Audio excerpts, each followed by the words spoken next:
I mean, again, he doesn't know who Gabriel is, right? Because he didn't come from an Abrahamic faith. The people of Mecca were pagan. Quran has mentioned if this book was from other than God, they would have found in it many contradictions. If a book is without contradictions, that has no bearing on whether it comes from God or not. I've had phone books that are inerrant, but I certainly don't think God gave them.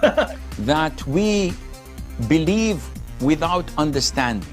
The brother asked a very important question, that most of the scholars say that listening to music, watching movies, and most of the television programs, they're haram. So how can we have fun? Let me tell you, brother, at the outset that having fun is permitted in Islam as long as the fun is halal fun.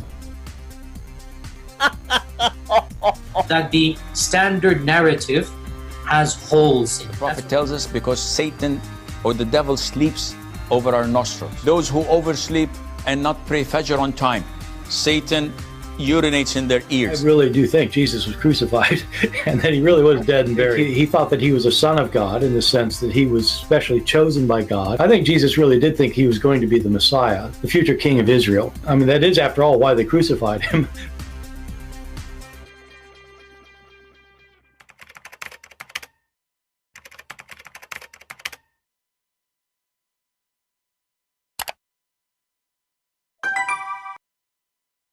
Hello everyone, and peace of Christ to all of you. Please invite your friends and let us have some good time together.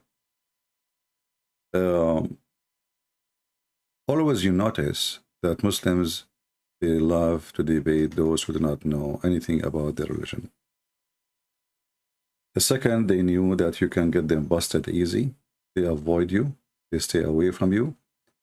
But they will make a challenge just to, like, come here and I will debate you. If you are a man, come here, okay? But they go online, they debate online, but not with certain people. Here we have a brother of us. He was here in this channel before, if you remember him. He went then, you know, he went to their channel, to their physical location. And look what they said to him. I wasn't here. What's up, Maz? You good, man? Alhamdulillah. What's your name? Alhamdulillah Rabbil Alameen. Mishael. Mishael. I forgot that. I was going, all right, I need to use it like a million times. But if you guys want to take videos and stuff, you can come when the chef is here. Yeah, because we prefer, like, if you want to talk to him, like, we don't really like to do any of the, like, talks or anything. It won't be on you. We're not here to debate. Like, I'm not debating either. I only ask questions, guys. You know me. no, but still, like, I don't like to be on camera. Like, most of the brothers you see, Ahmadi is the only one on camera.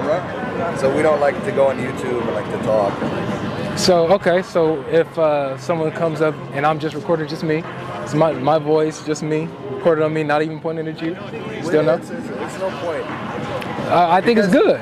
It's good for conversation. I don't think it's good. Because look, a lot of people don't have these conversations. They are, it's a lot of, you know, vitriol, a lot of fighting, a lot of bad energy. But if we could be shown that Christians and Muslims could have these conversations without any animosity, it's extremely possible. It's better for you to talk to Sheikh Uthman because he's not the here. one that has knowledge, right? He's not here. You guys have knowledge too. Next week, inshallah. You don't have knowledge? Not really. Yes, you do. You're over here doing dawah. Dawah, yeah. So you can literally tell me why I should become a Muslim. You can tell me that, right? Have you read this one? You tell me? No, I don't. What is that? A brief illustrated guide to understanding Islam. What is it about? I would rather talk to from the horse's mouth. That is how I learned. Asking me, yes. So don't read it up. I have you right here. This is better than me. Okay, let me ask you this: why, as a Christian, why should I be a Muslim? Just give you a book. No, I'm okay. Avery, we're not here to debate, bro. I'm not here to debate either. I'm not here to debate either. They will not debate. Suddenly, they do not know dawah. Suddenly, they have a booth in the street, and to tell people about Islam, they don't even want to tell that guy about Islam. You just say to them, okay, I'm not debating you, just tell me why I should convert to Islam. They give him a booklet. Because now they learn that whatever they say to him is not only him is going to do fact check. There's a lot of people that are going to go and get them busted. So Sheikh Uthman is missing. Nowhere can be found. His team will never answer any question. And they are the one who invite us to Islam. And actually, our brother Omad, he made a video about Sheikh Uthman is missing. I don't know if you watch it. It's like a movie, actually. You know, when I saw it first time, it says, "Warning: this video contains graphic content." I said, "What the heck is that? That must be a horror movie." You know, or what is that? You know. Hey guys, look, something's really been bothering me. Since we've debated Sheikh Uthman, we haven't been able to find him anywhere. Like, he just disappeared off the face of the earth. Where are you, Sheikh Uthman? Where have you been? Where are you, Sheikh Uthman? Where have you been? Sheikh Uthman! Where are you, Sheikh Uthman? Where have you been? I come here every week to Uthman's turf. Now it's my turf. Now it's our turf. It's not his anymore. He's been running for weeks. We have a Sheikh missing. He's been running for weeks. Where are you, Sheikh Uthman? He's been running for weeks. Where are you, Sheikh Uthman? He's been running for weeks. I've been looking all over for you, man. Put his pictures on every milk carton. He's been running for weeks. We have a Sheikh missing. Missing Sheikh. Where are you, Sheikh Uthman? We have a Sheikh missing. Call, dial this number. We have a Sheikh 818. Find your Sheikh. We have a Sheikh missing. Find your Sheikh. That's a good one. Anyway, and you know, they are missing since long time ago. Those cameras don't dare even to say hello to me. And imagine, you know, this, you see, this is what you should do, learn. You know, people, they get upset when I say David Wood, he went there, he did not debate. Yeah, this is what happened. I mean, this guy is not a doctor. I don't know what his education, maybe high school, but he did the right thing and he did fact check, fact check. Very simple rule. Abdul, he says something to you, stop. Let us do fact check.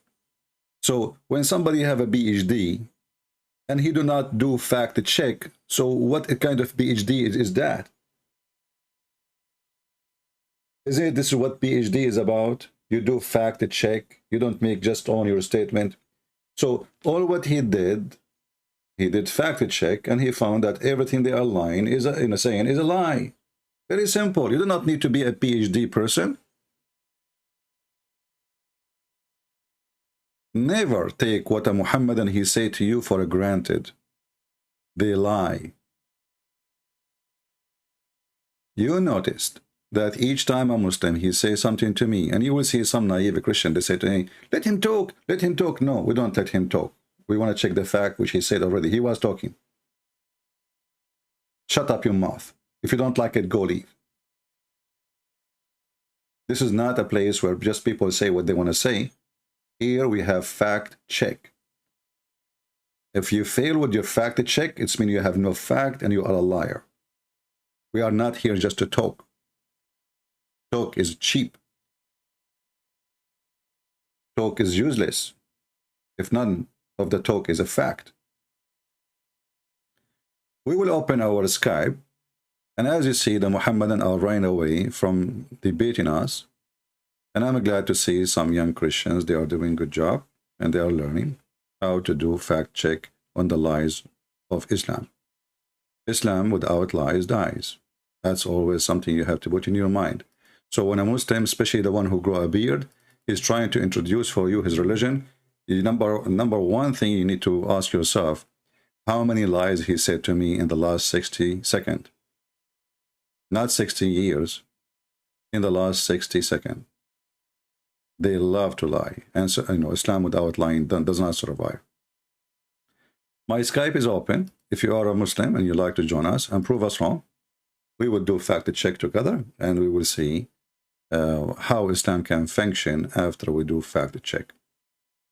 There is something very simple, you know, about even Christians, you know, when they talk. You know, a Christian, he meet a Muslim, suddenly the Christian, he will start saying what he heard in the church. We are saved by the blood of Jesus. You ask him, okay, what does that mean? He start like, he don't know. You know, he's copy. The same as the Muslims. You know, Muslims are copy paste. There's many Christians, they are copy paste. We are saved. Jesus saved us from he paid for our sin. Okay, what does that mean? It's like, you know, he died for us. Okay, but what does that mean? So you need to first, before you claim to be Christian, to do fact check on yourself and what you are saying and how much you understand it and how much you are able to represent what you learned. Not just saying words, especially when you speak to people who they are not Christians, who do not know what does that mean.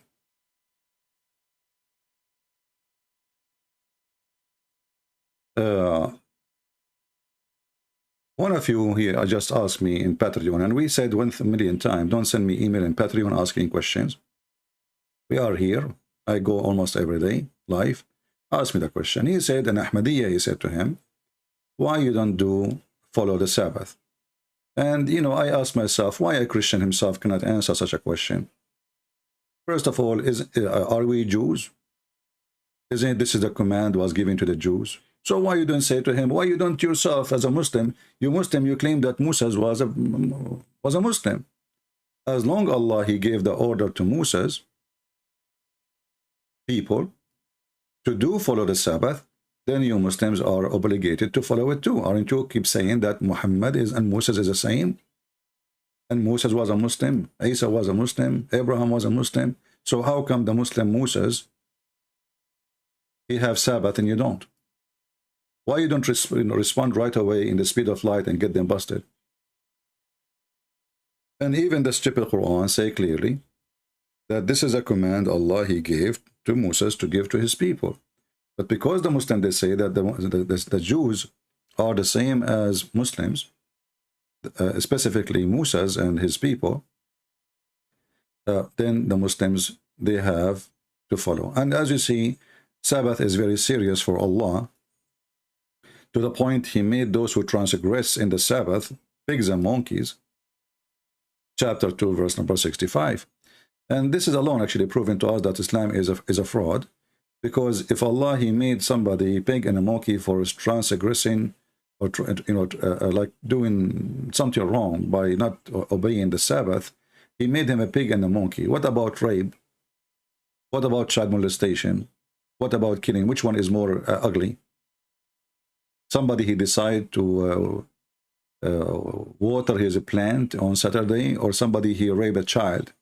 So Allah, he will make you a monkey and a pig for disobeying Sabbath, but he will not punish you for the bigger crime.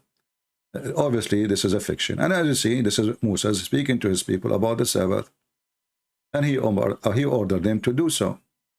And you will see here, it says that Allah, he took a covenant with the Jews. So the covenant, even in the stupid Quran, it was a covenant to the Jews. To do what? To follow Sabbath. But the funny is, if we ask the Muhammadan, where is the 10 commandment which God he gave to Moses? We will find that Muhammad himself, he failed in every single commandment. Not to forget to mention that the dummy Muhammad, he claimed that Allah,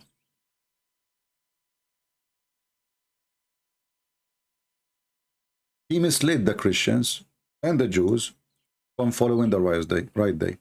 According to the stupid Muhammad, the right day is Friday. And Allah misled the Christians, deceived them. You see, it says in Arabic, Adallah. Adallah. You see, the Muslim translate, they say diverted. That's a lie. There's a huge difference between the diverted and Adallah. Adallah means he deceived. You can open a dictionary. And this is the Arabic in the front of you, Adallah. And this is a better translation, which is funny. The same website, the same hadith, different translation. Look here, it says, the Messenger of Allah said, Allah led those who come before us astray. Did you see it? So when a dummy Abdul, he asks you, why you don't follow Saturday?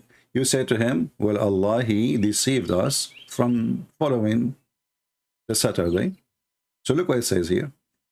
Allah, he led those who come before us astray from Friday, Saturday, which means Allah, he misled the Jews from Friday, he gave them Saturday. And Allah, he misled the Christians, and he gave them Sunday. So this is what you say when Abdul, he asks you. A person who have no religion, how he question even about Sabbath? What do Muslims have to do with the Sabbath? What do you know about the Sabbath? What a brainwash ummah they are. Now, do we have any Muslim here there to call us? And you will see somebody will ask me the same question tomorrow. Well, you know, how we can answer. You know, and the guy is saying to me, the Ahmadiyya, the Qaidaniya. I mean, those guys, their Messiah, he died because of shit. They claim they have a Messiah, and this Messiah, he died because of cholera, diarrhea. So they are worried about our Sabbath, but they are not worried about Messiah. Their Messiah died because of cholera. I mean, you know, the Messiah is the one who healed people, right? So how the one who healed people die because of shit? If you remember last time we showed you the Ahmadiyya they have in their website, they says those who accuse the Messiah, peace be upon him, they are talking about their Messiah, Ahmad Mirza Ghulam, that he is a false Messiah because he died because of diarrhea. They do not know that the same reason proved that he is the Messiah. So according to them, because he died because of diarrhea, he must be the Messiah. Can you believe it? So a person who follows a person who died because of diarrhea, he is not worried how this person can be the Messiah, but he is going to question you about Sabbath. The religion of fornication, the religion of sleeping around, the religion of child molestation, the religion of theft, the religion of no ethic, the religion of cheating, the religion of lying, and then they say to you, why you don't follow Sabbath?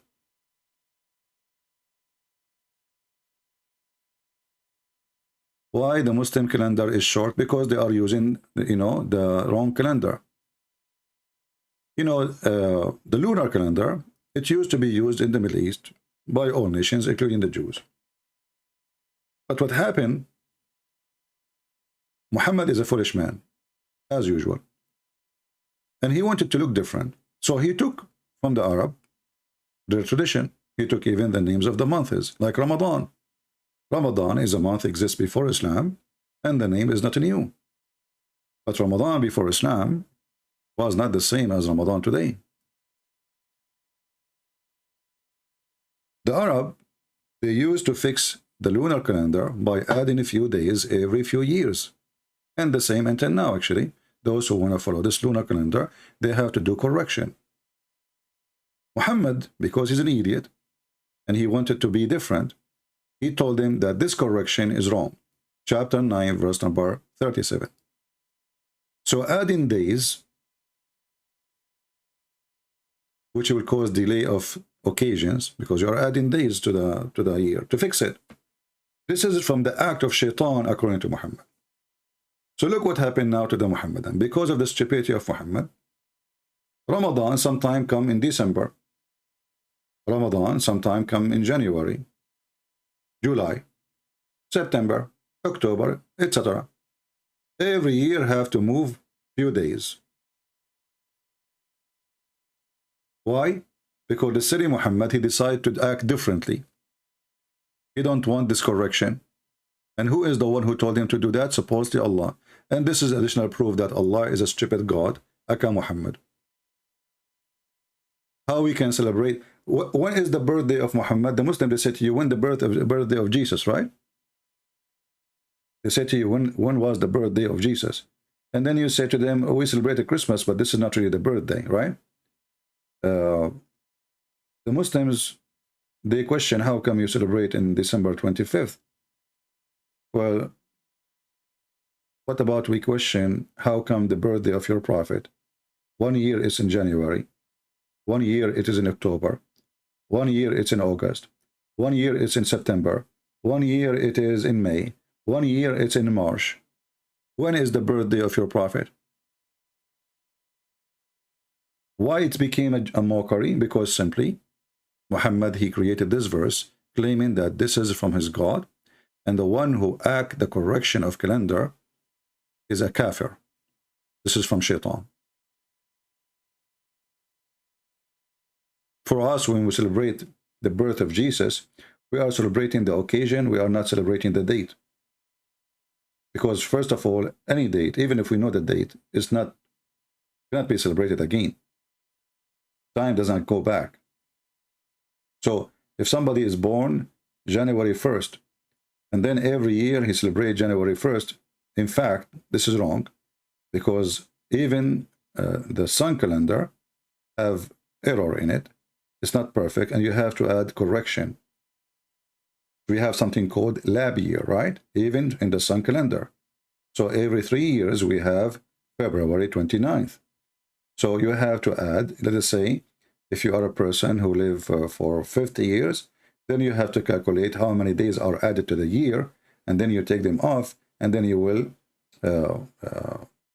be back to the correct date. But even that date will never be celebrated again, because time does not go back, it goes forward.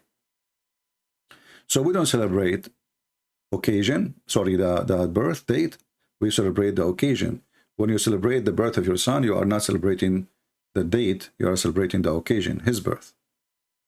Do we have any Muhammadan?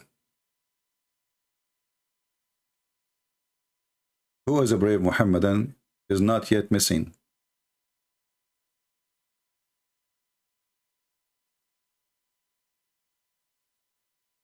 Anyone? Who is a Muhammadan would like to join us and show us his intelligence? As you see, your Sheikh is missing. Your Allah is missing. Where is your Allah to answer us? You see, when the God of Islam, he decided to become smarter, so he decided to make a threat to the Christians. So what he said to them? He said, Christian friends, if you don't believe in me, okay, I am going to erase your face. I'm going to erase your eyebrows. Man. I'm going to make your face backward. What the heck? You go to Christian Prince to shake hands with him in the front, you find his face in the back. All of this was made by Muhammad as a threat to believe in Muhammad right now. And nobody believed. But not a single person, Allah, he did erase his face,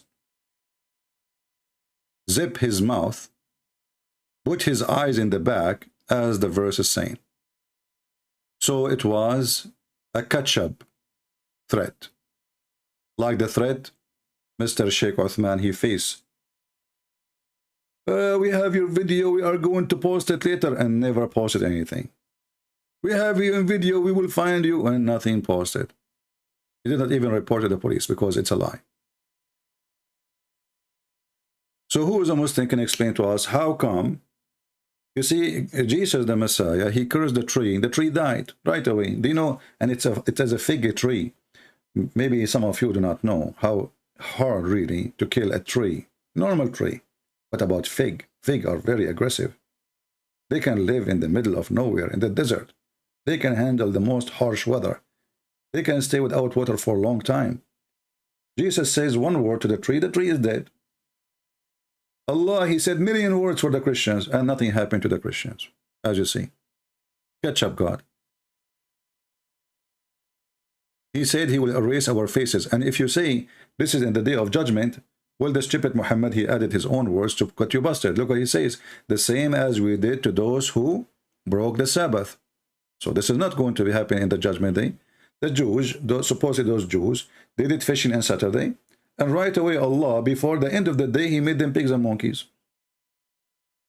So this is not about the judgment day. He said it clearly, the same as we did to those who broke the Sabbath. Do we have any Muslim? Who is a beautiful Muslim? Sponsored by Allah.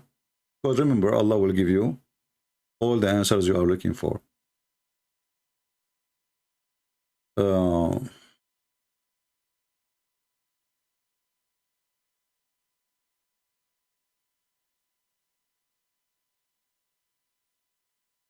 I'm receiving messages, I think, from yesterday. Okay,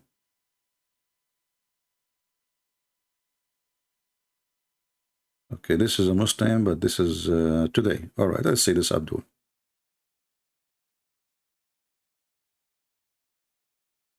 I hope it's not Mr. Fufu, the stalker.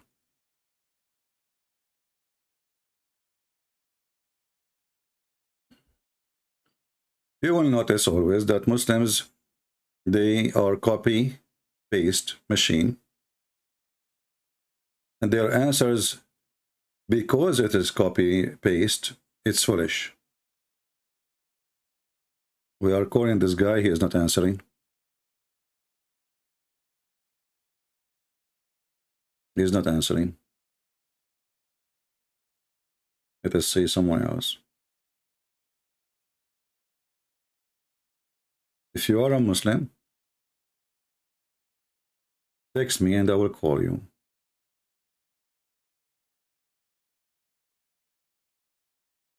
Until now, I don't see anyone.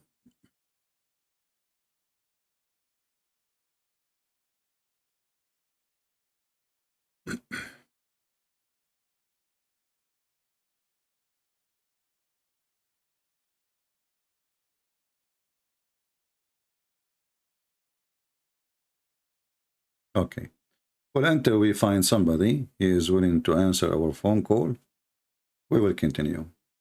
So what is the proof really that Islam is coming from God? As you see, this book is full of false statements, silly statements, empty threat, and illogical against their own religion. As an example. No, this Muslim saying, please call. Let us see.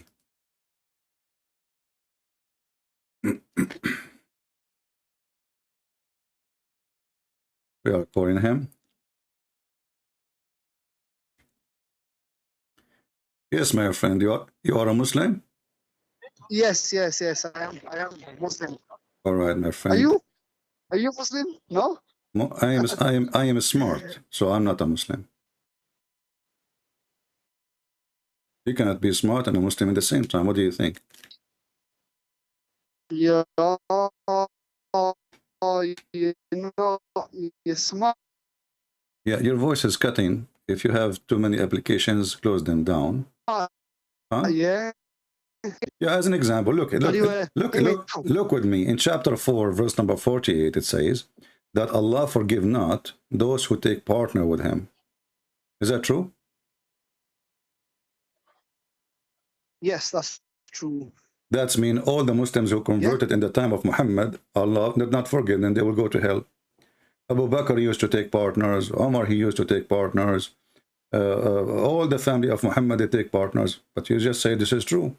So how he promised them heaven, the companion, and they are the one who used to associate with Allah. Huh?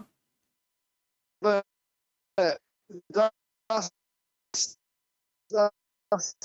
I cannot understand you, my friend. No, but if they no, but hear me out, please. If they, my friend, I cannot understand the word. I cannot understand you. I cannot understand you. Sorry. I mean, I'm trying, but this is doesn't work. But as you see here, guys, I mean, this is silly. Allah forgive not. The Muslim, they will answer. They will say, oh, this is if you die and you did not repent yet. No. That is a lie. Because all forgiveness have to be done not after you die. To make it simple for you,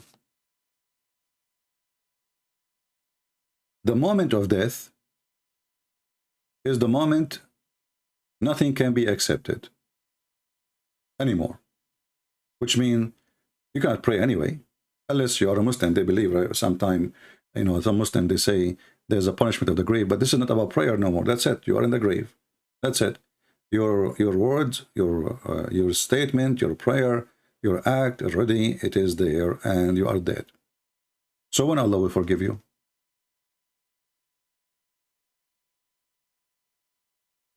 A Muslim will say to you, well, in the day of judgment, this is when he forgave or not. Okay, no problem. But then You repent when? You repent only before you die, not after you die.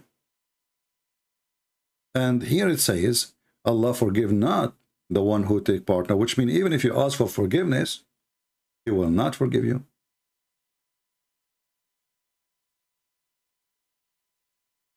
Because forgiving have to be done, the acceptance of forgiving, let us say the application, has to be sent before you die. So in order to send the application to be forgiven,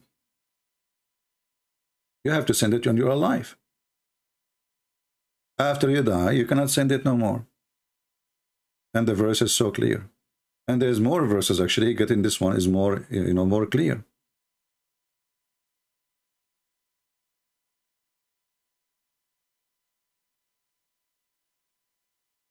The Quran says,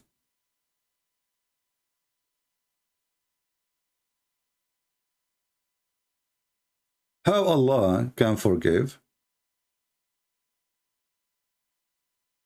anyone who left the religion after he became a believer, anyone who became a kafir, unless he was forced to. Forced to, this is a different story. I can agree. Like, somebody, he forced him, he says, say you are out of Islam or I will kill you. And the guy, he said, okay, I'm out of Islam. Okay, no problem. But the verse is so clear. The one who left Islam after he accepted the faith, Allah will not forgive him.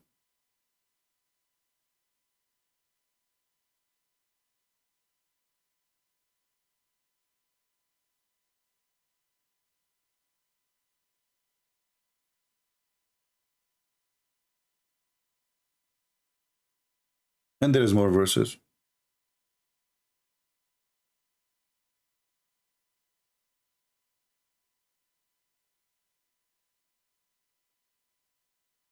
Any Muslim?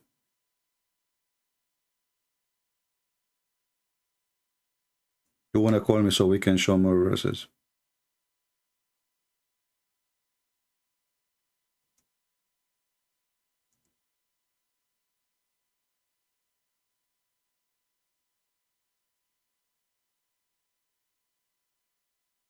Anyone?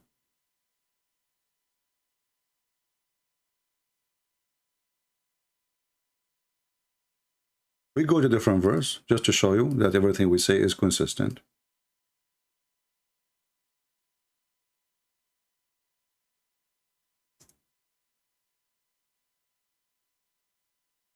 And I hope you guys are taking notes. Chapter 3, verse number 19.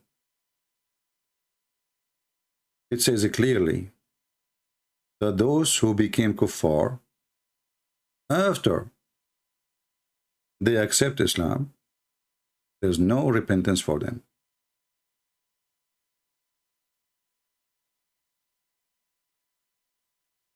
So this is a person, he's alive. He was a Muslim. He left Islam. And now he went back to be a Muslim. The same as this guy with his name, Edward, the funny guy, idiot, attention seeker. So he was a Muslim. He left Islam, make fun of Muhammad and the Quran. And now he became a Muslim again. But the donkey, he do not know that the Quran made it clear that no repentance is accepted from him. And this is clear in front of your eyes.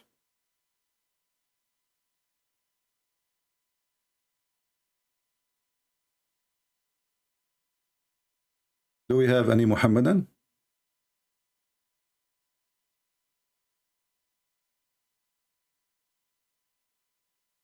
The verse we are showing you, this is chapter 3, verse number 90. Let us put them next to each other so you can... This is the one, it says, the one who leave Islam and come back to Islam, it's not accepted from him. But you will notice that the Muslim, they will not say that to somebody when I come back to Islam. They will say, brother, yeah, Allah, He can forgive you, brother. No problem, brother. Just come back to Islam, brother, But the verse in front of you.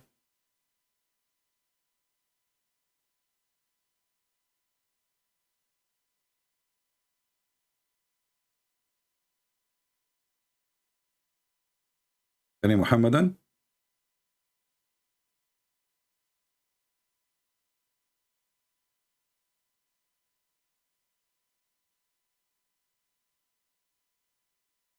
You see, guys, some people, they are diverting you from our topic, and we see people talking about Israel and Palestine. Wake up and focus with me. If you want to refute a Muslim about Israel, don't be a foolish, and don't quote for him from the Bible, quote to him from his book. The Quran confirmed that this is the land of the Jews. Don't waste your time. They don't believe in the Bible anyway. Chapter 5, verse number 21. It says, O my people, enter the Holy Land which Allah has assigned to you. Who's talking? Moses. End. That's it.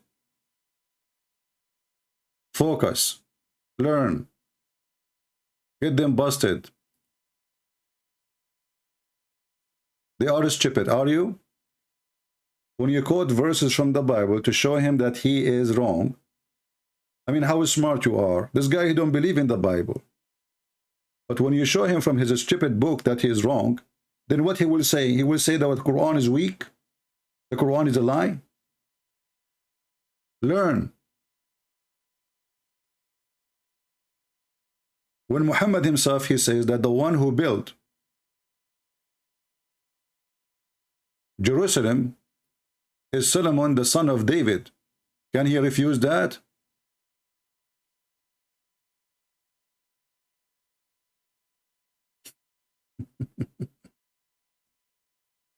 Can he spit at his prophet? Can he?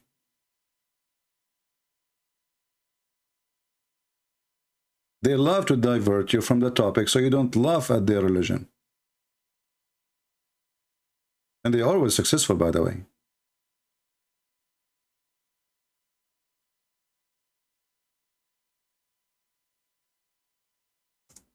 Do we have any Muslim? And any Muslim will try to divert us from our topic, but will block you. You want to call, call. You want to focus with us on the same topic we are talking, you are welcome. You want to start speaking about the city of Palestine, which is not even mentioned in your book, we will get rid of you.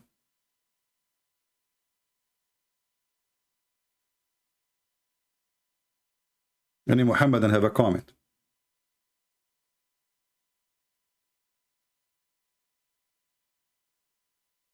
Anyone?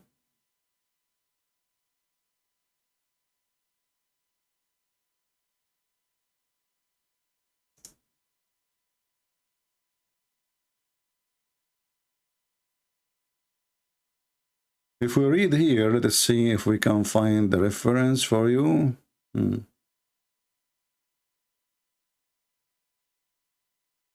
Let us see.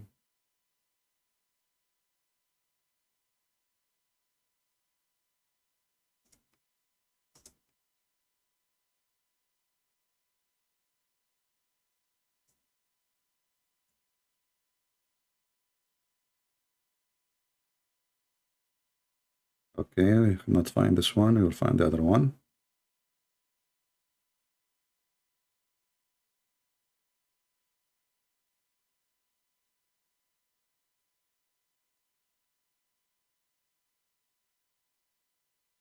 The problem always of those people who debate about the religion, most of them, they are copy-paste, preoccupied brain with answers. They don't have their own answers and they don't do their own search. Remember always, when you speak to a Muslim, you are speaking to a Muslim person who hates your book and you don't accept it.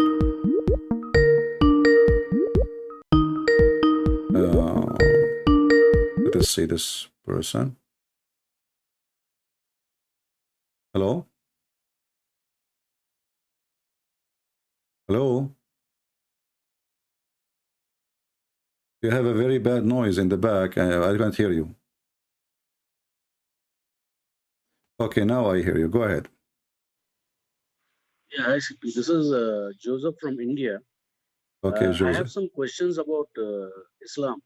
Hey, my friend, why you said to me in the chat you want to debate me? No, it wasn't me, CP. Was what? It wasn't me. Let me see. I don't know. I saw a chat here. Okay. Oh, not you. Sorry. Okay. All right. So you are a Christian. Yeah, I'm a Christian. But don't you know we take only calls from Muslims? No, but actually, I wanted to know something about Islam. That is why I wanted to. Okay, give me the question first, please. And remember, please, you know, we have time for Christians to call and time for Muslims to call. What is your question? Okay, so my first question is, I was going through some websites where I found out that Al-Tabari says that Jesus was crucified. Is it right or wrong? Is it right or wrong? And my second question is, does the word nikah ever appears in the Quran? Nikah? Nikah. The word in the Quran appear, yeah, but as like inkahu, you know, which mean an order, you know. It's the same word, Okay. but it's an order, yeah. And nikah does not mean marriage. Nikah mean to F. This is why the Prophet, he said, when your wife, she have menstruation, do everything with her except nikah. You know, if nikah mean marriage, well, she is your wife already, so what marriage? So when your wife, she have menstruation, do everything except the nikah. And then about the interpretation of the Messiah being crucified or not, the Muslim, they have tons of books, and they themselves confused because simply the Quran says they are not sure of what happened, and Allah will judge between them in the day of judgment. Okay.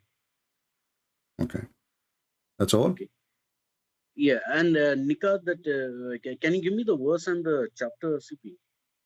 Well, let us see the hadith first. This is because this will help you better.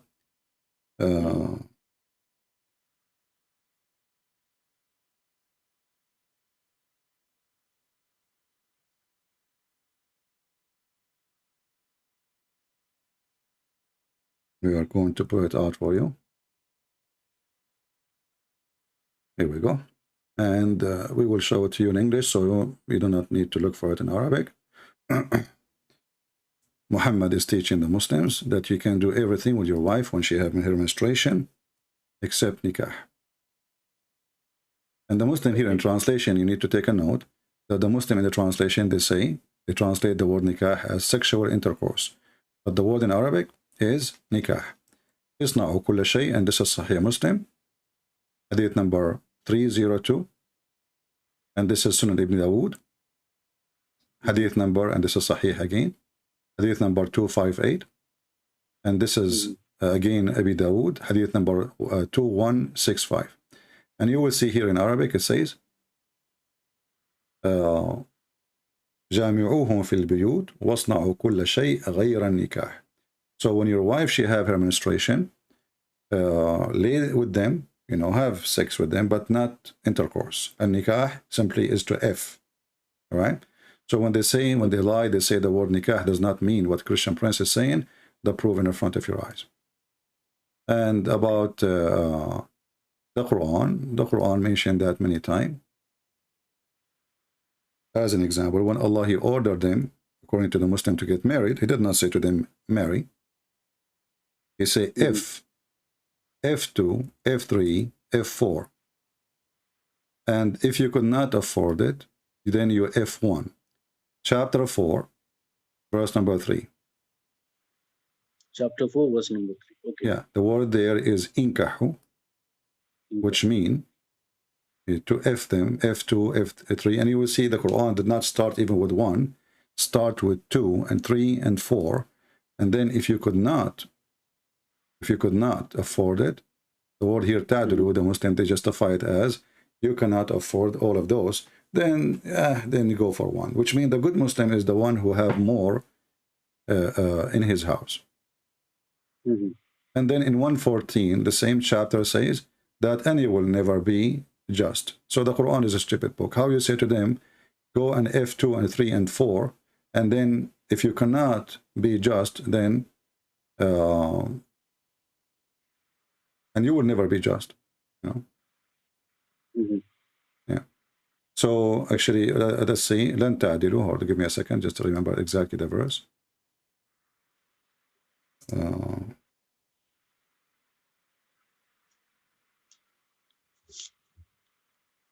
Yeah. See, actually, 4:129. So chapter 4:3, it says, do F2 and 3 and 4 if you can be just. And then chapter 4, verse 1 to 129, it says, and you will never be just. So the Quran obviously is a stupid book. How you say to them, go and F2 and 3 and 4, and if you cannot be just, then 1. And then the same chapter, verse number 129 says, and you will never be just. All right, my friend, thank you for calling. Okay, thanks.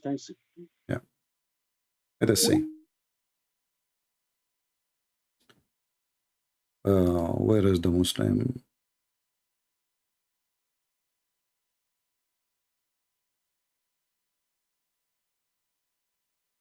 Let us see this guy. If you are a Muhammadan, text me, please, so we can have some of your great knowledge. We like to speak to smart Muslims because they are rare. I'm trying to call this guy and it doesn't work.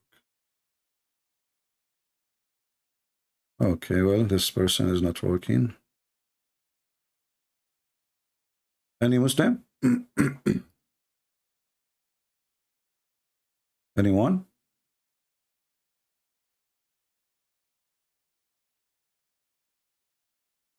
As you see, the Quran is a book of dilemma and too many contradictions and too many stupid things.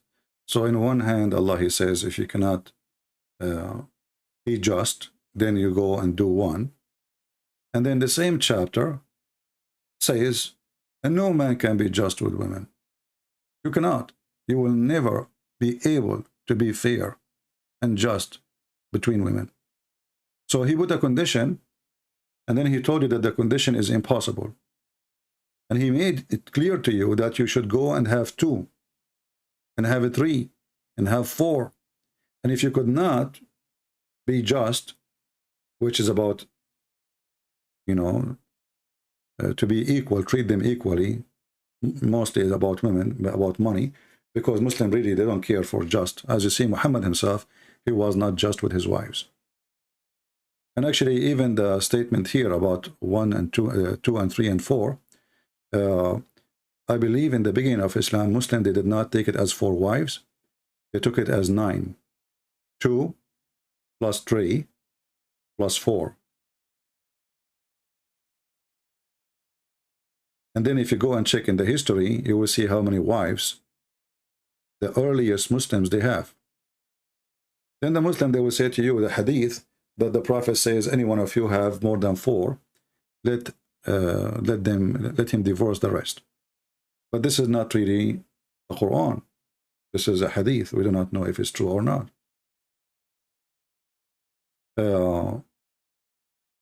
Don't you find it very strange and very stupid to say, go and do 2? Let us say this is marriage, as the Muslim they claim. How you can marry 2? You go marry 2? Like what? Like, is that like in a store? You grab 2 from the shelf in the same time?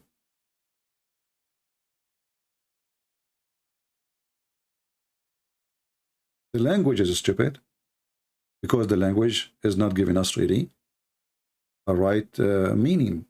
Because nobody can go and get 2 in the same time. How that happen? He go to the grocery store, he told him to the guy, can you get me 2 women? How you can get 2 women in the same time? So do, and actually the whole phrase here is stupid. Look, and if you cannot be just with the orphan, what the orphan have to do with this? Because Muslims are having sex with the children. So Muhammad told them, go and have sex with the orphans, and this is the charity. Have you ever heard of a charity like this? You rape a child so you can feed him? So if you cannot be just with the orphan, the Muslim false translation says, marry women of your choice. The fact it says, inkahu, not women of my choice, no. whatever your taste is, whatever your taste, like your desire. Tab, coming from tayyib. Tayyib mean tasty. So, ma taba lakum min an-nisa, whatever tasty women you like to have, starting with 2. And you see the translation says here, or, but the fact it doesn't say or. In Arabic it says, mathna wa thalath, 2 and 3 and 4. So the Muslim, in order to fix the stupid Quran, they added or. In fact, it says and that will make a huge difference, because if it's or, then the number is correct. 2 or 3. You cannot have 2 and 3, you know. He turned in the number, but think about it. 2 or 3. 2 or 3. But we can make it 2 and 2. That was still 4. So what is that? This is silly. So 2 or 3 or 4. But in the Arabic, nowhere it says 2 or 3 or 4. It says mathna wa thalath wa ruba'. And here, if you go and change the translator, let's see. This is Yusuf Ali. Let us see different translation. Itani. Same false translation. Or. That's false. Let us see different translation. At-tab. Or. Not even a single one of them is honest. Unbelievable. Different translation. Mawdudi. Mr. Dudi, he says, or, he's adding or too. That's false. Muhammad Asad, I think they copy from each other. I don't think they are making translation really. Okay. If you have a reason to fear that you might, I mean, look, this guy he added new paper, you know.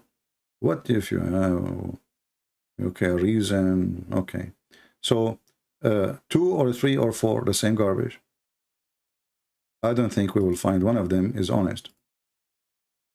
All of them, they are saying or.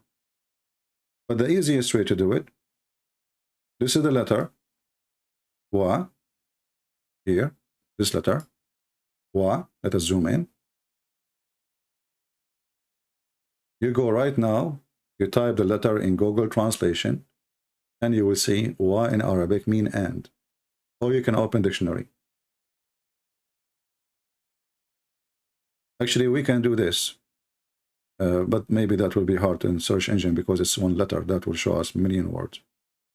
You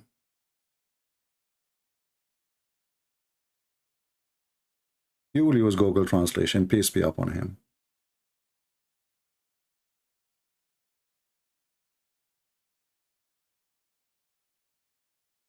Copy. We go to Google Translation. And we insert the words. Why is not pasting? Where is the paste? Maybe I did not copy there. Let us go again. Okay.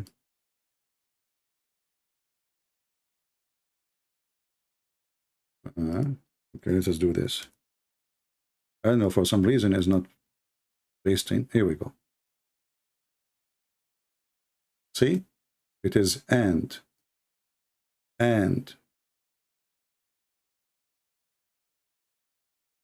Not or. They lie. Because if they translate it correctly, that will cause a problem. Or that will make it 9. Because 2 and 3 and 4 is not the same as 2 or 3 or 4. And remember, Islam without lies dies.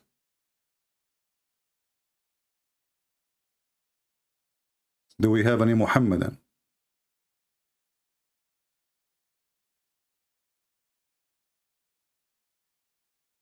Don't forget to share with your friends, those who they are waiting for us in the Christian Prince. How many times we say to you that any channel of mine, it can be disappearing any second. My channel there is still there, but people, they are waiting for me there, and I am here. Why? We told you a million times, always you can check in Patreon/Christian Prince. The video I posted last is where I'm going to be. Very simple. Subscribe there. Even without subscription, you can see it. But, talking to the walls. Or maybe people are so lazy, they don't even want to move their finger. Like, I go to Patreon, no way. No? Anyway. We are live with 600 or 500 or 2,000, doesn't matter. We are alive, and Muhammad is dead. Do we have any Muhammad that want to say anything? As you see, wherever we go in the Quran is full of stupidity and mistakes, and nothing makes sense. What kind of God he says to man, if you fear not to be dealing fairly with the orphans? What does have to do with sex? Then go and F2. So why Allah did not say to Adam, let me create for you 2 Eve and 3 Eve and 4 Eves? How Adam was satisfied with 1 Eve? Maybe Eve at that time was so hot. Maybe she have 7 breasts. Isn't it the Muslim, they say Islam is the religion of the fitra? Okay, what fitra? They say natural. Okay, a natural. Adam and Eve, man and a woman. Are we chickens? 1 rooster and 10 chickens?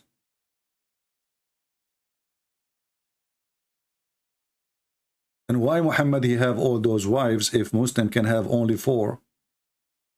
Oh, Muhammad he have a privilege. Well, how come his privilege is about his penis? Muhammad is not going to be a happy prophet if he have 4 women like the rest of the Muslims? And then we find that the wives of Muhammad, they are fighting, pulling the hair of each other, breaking dishes.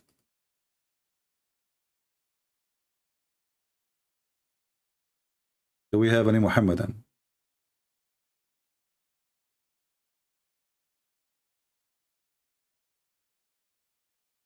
Any Muhammadan? I'm thinking to convert to Islam and get my share of women. And then I leave Islam. And then convert to Islam.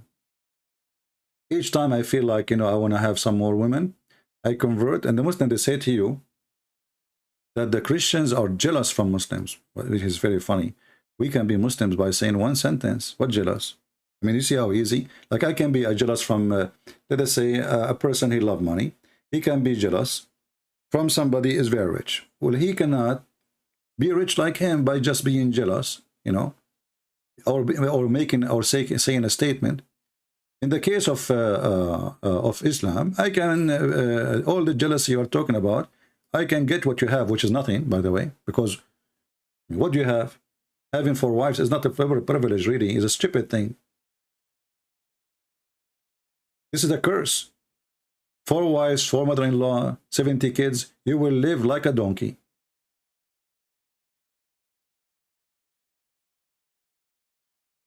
And then you go to heaven.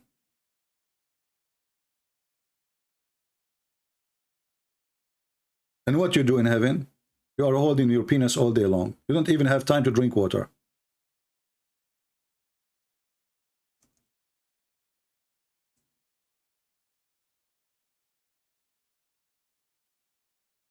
The Quran says that the Christians, they would love to take you away from your belief and make you a kafir, which is very funny. And what is the reason the Christian they want to do that? Because they are jealous.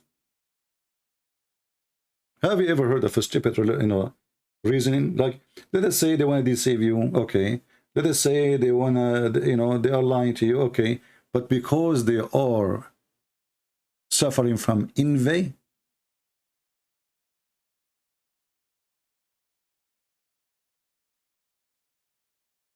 huh? We can become a Muslim by saying a Shahada. It takes us 2 seconds. This is the reason the Christian, they want you to leave Islam. Because they have envy. Is that because your roads are messed up and there is no security, there's no safety in Islamic countries? A woman, she can't walk alone in the street to the point she needs a guardian? You see how secure Islamic countries is? A woman, she cannot be safe in the bus, even if there's 1,000 men, because they will molest her.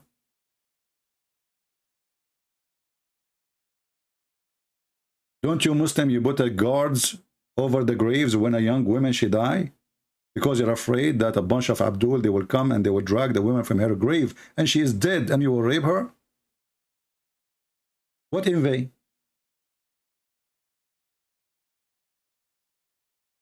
Your children have no education. Go to the Middle East. You go inside university, you will find 60%, 70% of the students, doctors, engineers, lawyers are Christians. What is the Muslims? They are the majority of the population. We have envy.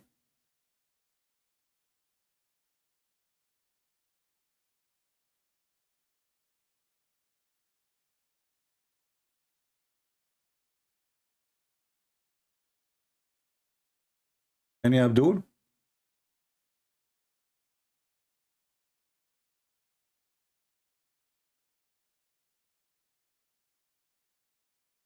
Not in your country. Option, what is your country, my friend? What is your country?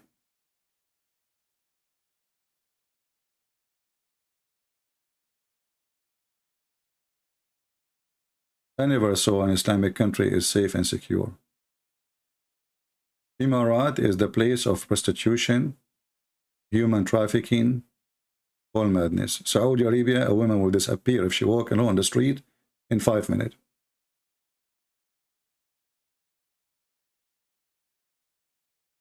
There is Syria.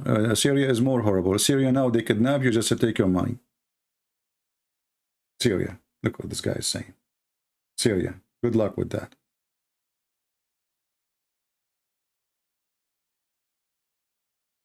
A lot of security in Syria. I believe you, my friend. Do we have any Muhammadan here?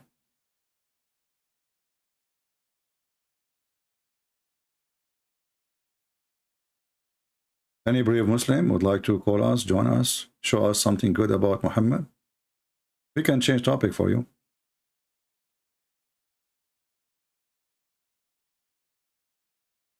Get Middletown, Chicago.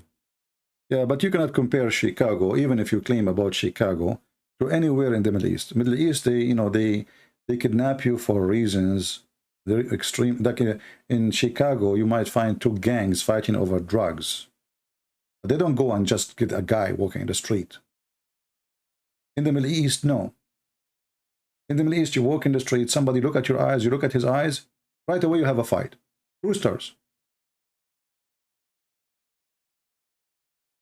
And then there's no just. The police is corrupt. The guy will shoot you.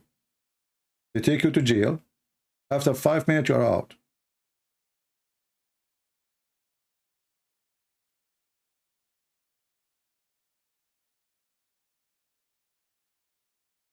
My friend, option select. Your country before war is no better.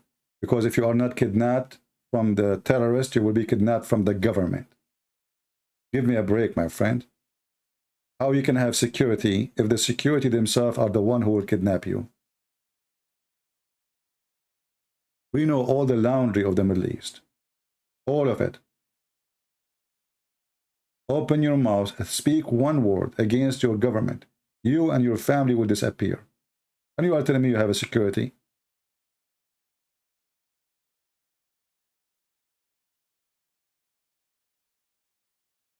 Jordan, Syria, Emirat, Bahrain, Qatar. The Prince of Qatar, he put his father in jail.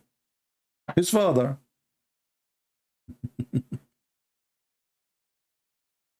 And the king of Jordan right now, he stripped his brother from his rights. The Arab, we know what the Middle East is. The number one people who betray. Number one people who stab you in the back. Nobody is so good in stabbing in the back as people in the Middle East. Not Middle Eastern, you know.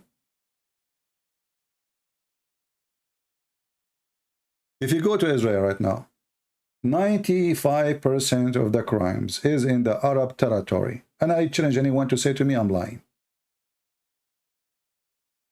Arab territory.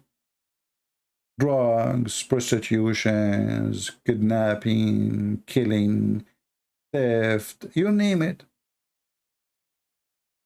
In the heart of Israel.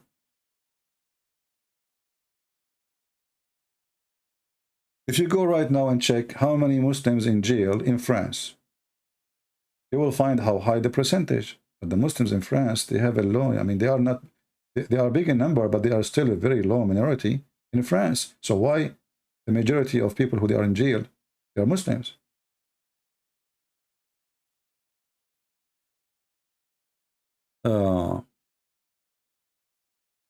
For sure, religion have a huge impact in the behavior of a human being. And Islam does not teach you to be decent. You know, when Muhammad, he says a man, he can lie to his wife, and the wife, she can lie to her husband. What kind of a society we are creating? The whole society lie to each other. This is why, you know, people, they ask me, what do you think about Middle Eastern? I say, I'm the last one to shake hand with Middle Eastern people. For sure, there is exception. But generally speaking, they are lying people. They are hypocrite. And not only Muslim, by the way. Muslims, Christian, doesn't matter. The whole culture is corrupt. You go to a person, you visit him, hey, they give you a hug, how you doing, we miss you, and even they kiss you, by the way. And then the second you leave, they start talking about you, about your wife, about your family. I mean, they rip you apart. This is the Middle East. And they are so proud. Each one of them, he thinks that he is coming from heaven. They are the highest, like, look at the American, disgusting American. Look at the European, man. Those European are disgusting, you know. And then you look at them, you see nothing but a piece of shit. Your street is full of garbage. Your government is corrupt. You yourself is a thief. You take a bribe if you can. You cheat on your wife if you get opportunity. As soon you give him opportunity. Like a Middle Eastern man, he go overseas. The company, they send him for a job. Okay? The first thing he do, he go to nightclub. Finally, he's free. But they are the one who say the name of Allah. And everything that, inshallah, mashallah, alhamdulillah, nobody mentioned the name of Allah as they do. But they are number one cheaters in the world.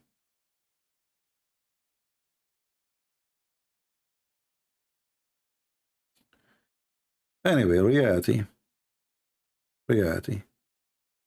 And not only that, just to show you how corrupt they are, if a boy, if a young man, or even an old, he start having a sexual relationship out of marriage, the family, they will not be upset.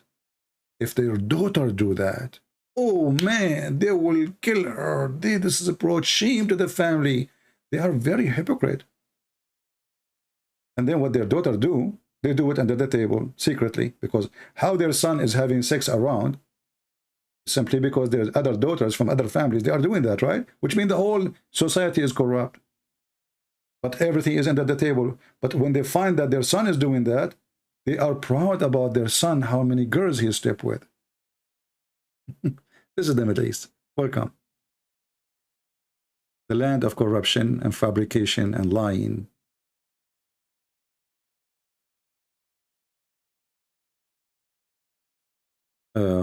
You know, at least in America, if a guy he have a girlfriend, he say, I have a girlfriend. They do, you know. Everything is under the table. They drink alcohol. A'udhu billah, a'udhu billah. The second you give them like a closed door and nobody knows, like a guys who drink, the party started. Drugs, hashish, prostitution. They bring one girl and 10 guys, and one after one they sleep with her. Go learn. And then they school you about the ethic in the Middle East.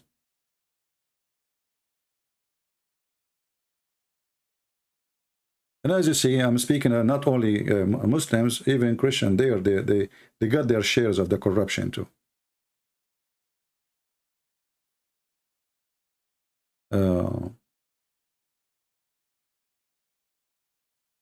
Do we have any Muhammadan?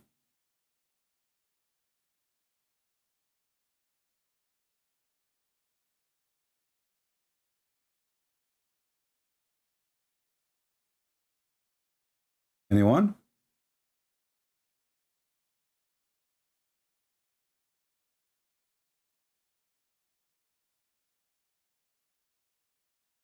And you know why they will act good if their prophet was a corrupt man? He went to his own son's house when the husband is not there, and he flirted with the wife. This is the best man. You go to the Middle East, they will say to you, the prophet was the most ethical. He is the highest. Who can be like the prophet? I mean, who can be like the prophet?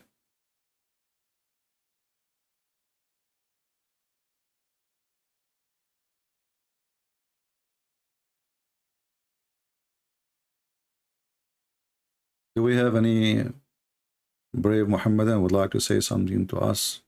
Good.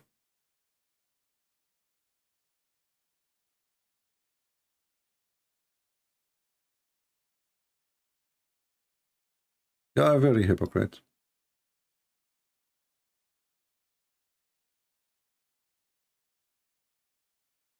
Any Muhammadan, Mayday, Mayday. If you call us my friend and you defend your religion, Allah will increase the numbers of the virgins you will receive. For you are doing jihad. You will get extra virgins, and even their ass will be bigger. Like the normal ass is 1 mile. How in the world the prophet, he promised them 1 mile ass women? And what does that mean? So the Muslim, like there's some hadith says the man will be 90 kilometers tall, and the women, she will be 30 kilometers high. Some hadith says that he will be the same as Adam. I remember once I was doing a seminar in the Philippines, and I was showing a hadith where it says that in the day people, they go to heaven, the Muslims, all of them, they will look like Joseph. All of them, they will look like Joseph. Joseph supposedly was very handsome in the Quran, that when the women, they saw him, and they were using knives to do vegetables, because he's so good looking, they cut their hands. Like, I mean, come on, you see Joseph? You cannot. And they start cutting their hands, and they did not notice that they are cutting their hands because he's so good looking. So I was showing to them the hadith about they will look like Joseph. And there was a guy, a Christian brother, his name is Joseph, and he put his hand up. He says, they will look like me. The guy, he looked really, God bless him, he have no teeth, you know. He don't look good at all. You know, I mean, as a in the scale of look good, and people, they die laughing, you know. I mean, he's very humble to make example of himself. So he said, sir, they will, my name is Joseph, they will look like me. His teeth is gone.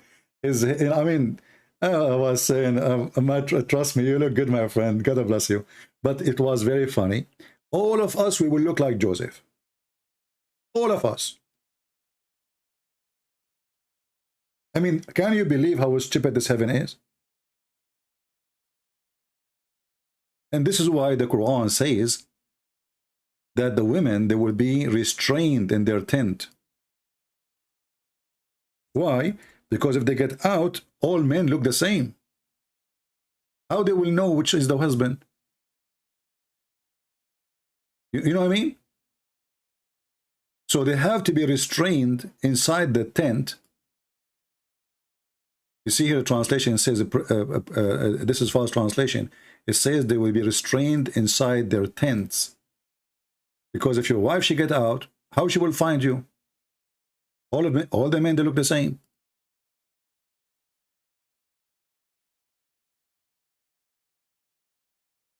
And not only that, all the women look the same. Especially the hur. All the hur, they have the same hair, the same face, the same age, the same height. And we as men, we will be 33 years old. We will be the same age of Jesus, same face of Joseph, and the same height of Adam, which means 6th floor high. So you go to a dating website in the heaven of Allah, you will find all women, they have one profile. The same age, the same name, and even they sing the same song.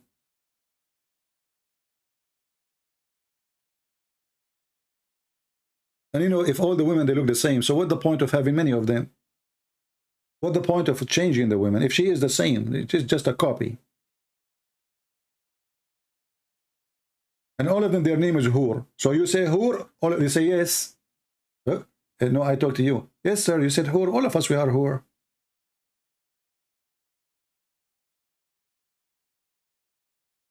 What kind of religion this religion is? And then the women, she will wear 70 veil, and all of them, they are see-through.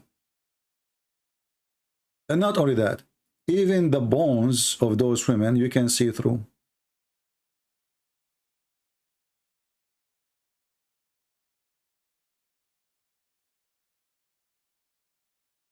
Which is very ugly.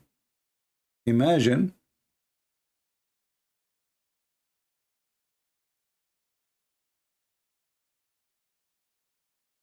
we are looking now, this hadith is about boogers. I'm looking for something and the boogers is coming in front of me. In case you do not know, the Muslims, they have a big problem in the time of the Prophet with boogers, because Muslims, they used to put their boogers in the wall, in the floor, everywhere. But this is not what we are looking for.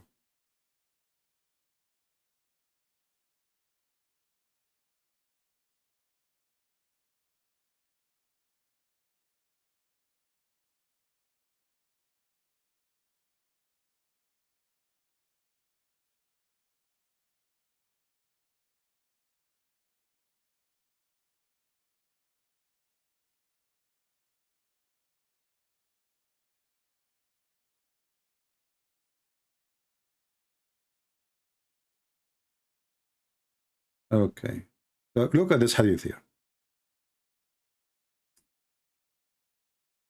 Ibn Umar reported from the Prophet saying, paradise is decorated for Ramadan from the beginning of the year till the following year. Have you ever heard of a stupid thing like this? Well, how you decorated from the beginning of Ramadan to the coming of Ramadan? Because this means you did not change the decoration. Do the decoration of Allah will be ripped by the wind and we need to replace it? LED light is burned. When the first day of Ramadan comes, a wind under the throne blows some of the leaves of paradise. On the middle, with the bright, large eyes, and they say, who is the one, the Medians, sorry, the Medians, the Hur, with big, large eyes, and they will say, my Lord, appoint us a husband from among the servants whom you shall be happy with, and who will happy with us. This is what the women, they do every Ramadan in the heaven of Allah under the tree.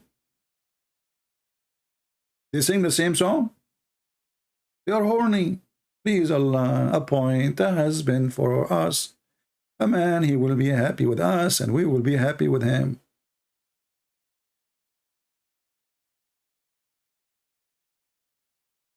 And you will notice that those women's songs activated with the winds, not with the Bluetooth. A woman in the heaven, she will say to a wife in the earth. This is a conversation between the wife of the Abdul and earth. Like Sheikh Uthman, he have a wife. So the Hur of Uthman in heaven, they will say to the wife of Uthman, hey, listen, okay? Listen. The large-eyed Median saying, you must not to annoy him. God curse you. He only is passing guest with you and is about to leave you and come to us. I'm telling you, women are aggressive, man. So those are the Hur saying that to a married woman, and she is a Muslim in earth. Stupid you. Don't annoy him, okay? He is for us. He is there temporarily. This is what Muhammad was busy with. Telling fiction, stupid stories. And those people, they are, the women are fighting over me. That's good. So good to be true.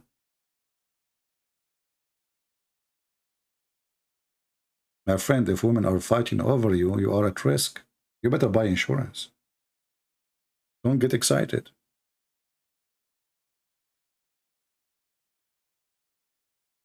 Any Abdul?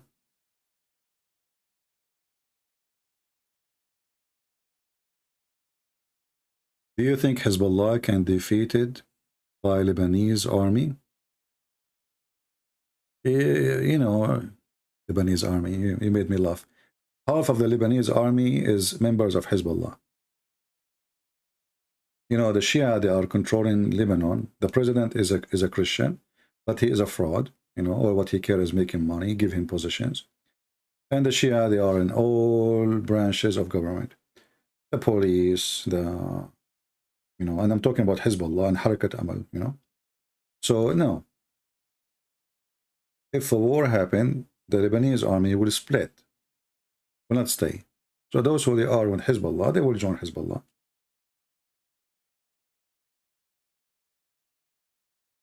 The only one can defeat them is Israel.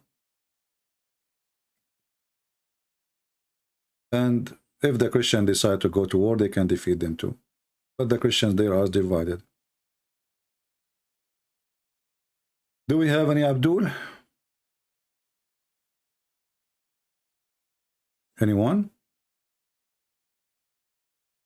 I'm waiting for my package, the one in heaven. See, if any female of you here bother me, do you know what the whore waiting for me in heaven will say to you?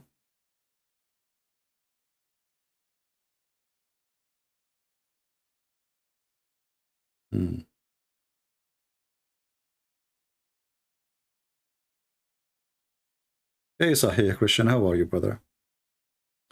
This guy, Sahih Christian, is an old brother of mine. I have known him for many years. And he used to come to my chat room almost every day in Paltalk. So we have long years. You know. A great person. But as long as you are here, Sahih Christian, let us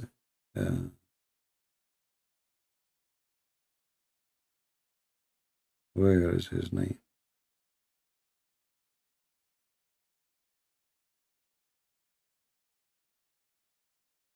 Here we go. You are a moderator. Do we have any Muslim here?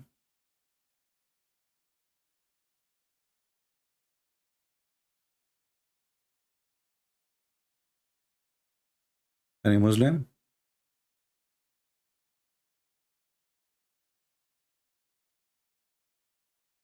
Who is a Muslim would like to introduce Islam to us? I'd like to join Islam. Anyone?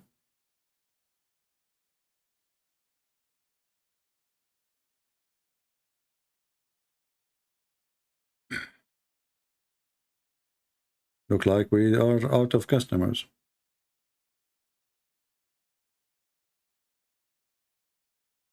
Zainab, call you? Well, you have to text me, Zainab, so I can call you.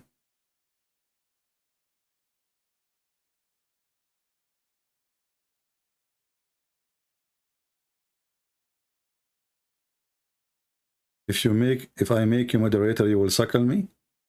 Really? Well, I prefer to get a cow.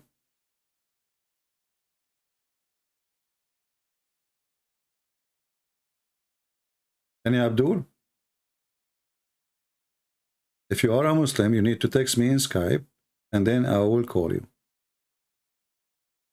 Very simple.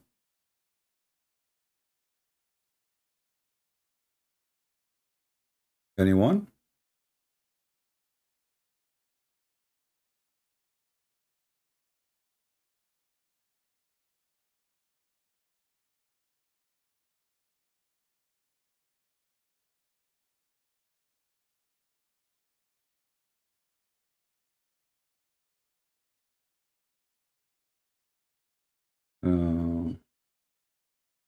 Yeah, actually, yeah. I mean, a religion teach that a woman, she can suckle a stranger, and they speak about decency and ethic. I mean, what the purpose of this suckling? A woman, she is adult, a man, he's adult, and they are not from the same family. And even if you are from the same family, imagine if your mother, huh? And you are now a man. How in the world you are going to put your mouth over her breast? Even if you are her son, but here the case is not for the son, the case here for a stranger. Even Aisha, she ordered her nieces, no one can enter upon her unless they have to suckle him 10 different times. And this was a verse in the Quran, but sadly, the goat ate it. And I believe strongly the goat did not eat this verse. I believe the one who ate it is the Muslims, because it was an embarrassment. Because think about it. If the goat ate the verse, don't the Muslims, they say we memorize the Quran? What happened to those who memorized the Quran? Okay, the goat ate the verse. Did the goat eat your memories, Muslims? Did the goat continue like she went, like she is a Trojan horse? She went to every single Muslim memory and she ate his memory, formatted his brain? And how, and what kind of a goat? She is very selective. Look, this goat, she select 2 chapters. She didn't eat the whole Quran. She ate only the one about stoning and the one about breastfeeding for adult 10 times. You know that the goat, she don't have hands, don't you? So what the goat did? The book was under the pillow of Muhammad. The goat, she jumped in the top of the bed of Muhammad. She flipped Muhammad from the bed. She jumped him. Muhammad is dead. Muhammad fell down. And now the goat, she grabbed the book from under the pillow. And then the goat, she opened the cover by her mouth. And then she have a very long tongue, my friend. It's very wet too. She start flipping pages, reading, flipping pages, reading. Not this one. Flipping pages, reading, flipping pages. Stop. Oh, we found this one. Breastfeeding for adult. This is the one I need to eat. And she start eating. And then she flip again. Reading, flipping, reading, flipping. Using her tongue. Flipping, reading, flipping, reading. And then she found the verses for stoning to death. Oh, stop. This is the one I want. She start eating it. Have you ever heard of a funny, stupid story more than this? And as long as the Muslim, they knew that the verses, they knew the verses and knew that the verses was there, well, just add them back. Put them back. The goat ate the verse. Okay, what is the verse? The goat knows best.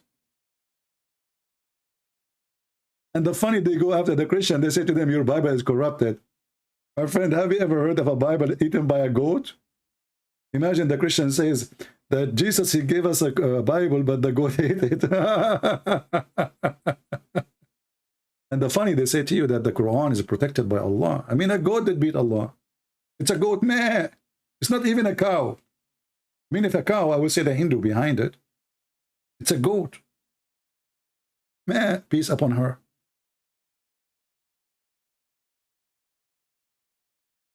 And Abdul can answer. And then the Muslim, they will say to you, this is the Da'if. It says here, Hassan. Hassan mean good. Hassan, one of the names of the grandsons of Muhammad, supposedly. Hassan mean good. Have you ever heard of religion? I mean, look how they lie. It says Hassan. They say, no, this is Da'if. It says Hassan. Hassan mean good. Da'if, Da'if. Idiot. Isn't it Hassan one of the names of your prophet, the grandsons? And it mean good?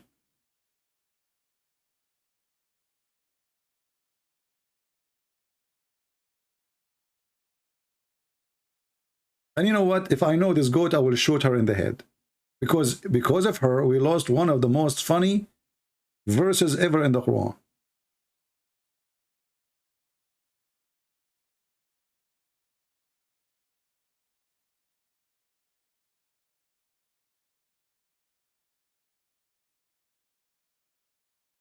Anyway, do we have any Abdul?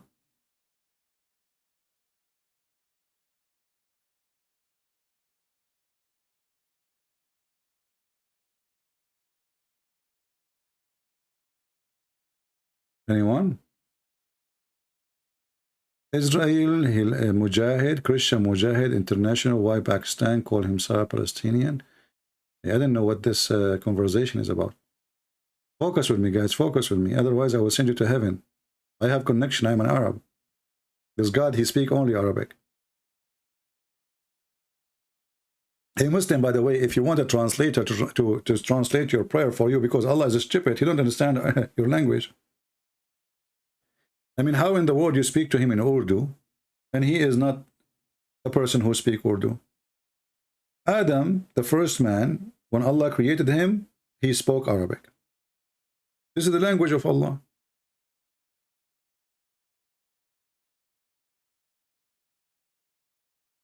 Any Abdul?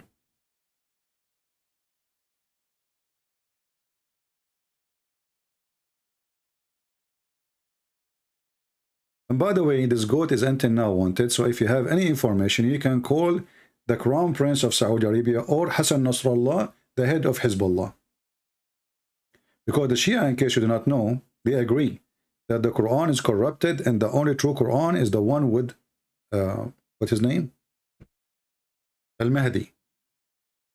Fatima, she will give it to Al-Mahdi and Mahdi will bring the Quran with him. Quran of Fatima is the only correct one. You ask them what is the Quran is, they say it's hidden. Everything is hidden in Islam. Like Hassan Nasrallah. Where are you, Hassan Nasrallah? He's hidden. Death to America, death to Israel. You don't even dare to put your head outside. And he claimed he have 80,000 or 90,000 fighters. But yet you're rat, you don't dare. After 90,000 fighters, you don't dare to put your head out in the air.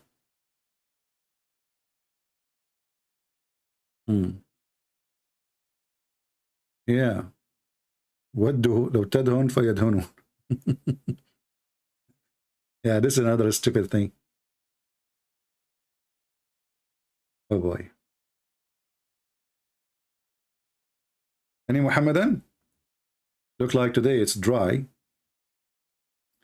Yeah, this is a verse actually here.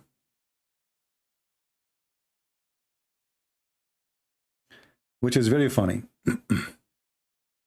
The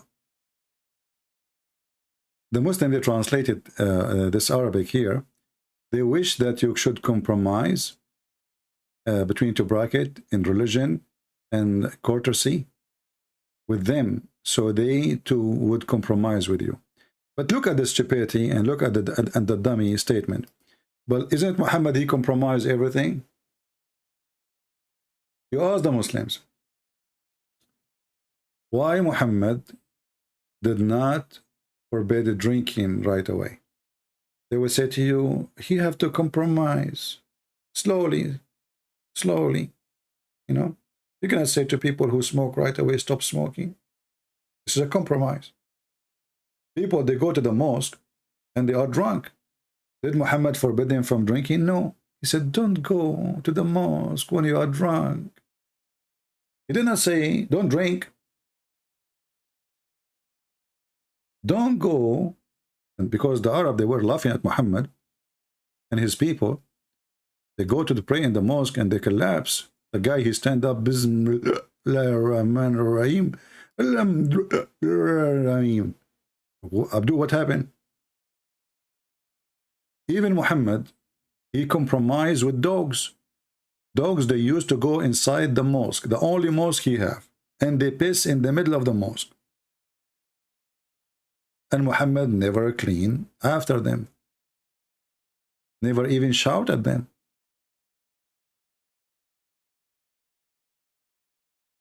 And this is Sahih Bukhari. My father said, during the lifetime of Allah Apostle, dogs used to urinate and pass through the mosque. Between two brackets, come and go. I like it, by the way. I mean, look how the Muslim, they explain it to us, because you might be slow. Look, come and go, come and go, come and go. And they come to do what? To piss. And they come back to do what? To piss. So the mosque in the time of Muhammad was the bathroom of dogs. And Muhammad never sprinkled water over it. Do you see it? And you need to remember, the mosque at that time was a small, tiny room. It's not like the mosque you see today. You know, they put marble, air conditions, massive, huge. It was just a tiny room. And the dogs, they go, they lift their leg up, and I don't know, they are pissing over who? Because dogs, they like to piss over something. You know? They don't just piss in the road, like, you know, they have to find like a can, a tree, a leg, you know, maybe the leg of Muhammad. So they go in, they piss, and they go. And then what Muhammad do? He never sprinkled water. Do you see it? Do you remember what Jesus did? When some Jews, they were buying and selling, just buying and selling. They are not pissing. He said, you made the house of my father a bazaar. He flipped the table on them. Muhammad, dogs go. Actually, there's a hadith about a Bedouin. A Bedouin man, he come inside the mosque and he unzip, zip. He grab his penis and he start pissing. The Muslim, they want to say to him, stop. The Prophet says, let him finish, let him finish. Do you know why? He's a Bedouin. That means he have a big tribe. And if we stop him, he will have a problem. So Muhammad compromised. He cowered.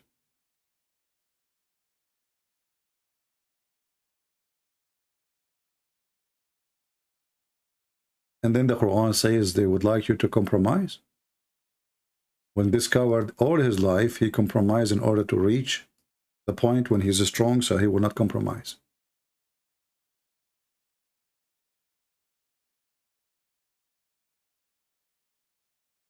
Let us see, I'm trying to find the hadith.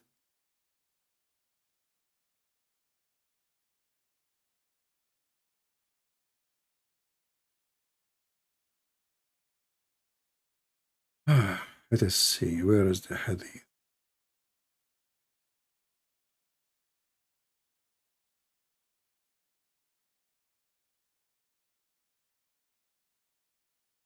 You know, there is a website, they say to you, the benefit of the man who pisses in the mosque. The benefit, I mean, guys, can you believe it? Look at this. فوائد من حديث الأعرابي الذي بال في المسجد. The benefit of the man who pisses on the mosque. The benefit.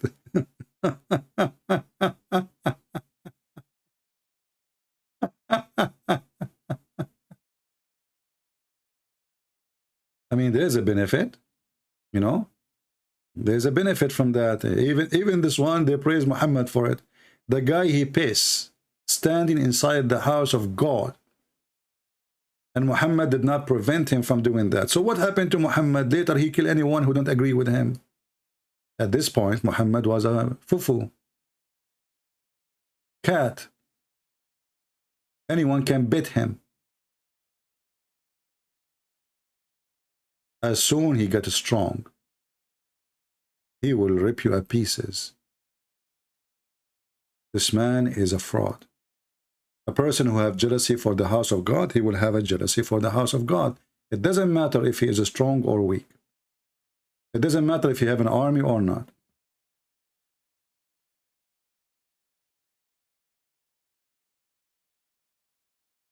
I'm trying to find the hadith for you in English. Give me a second.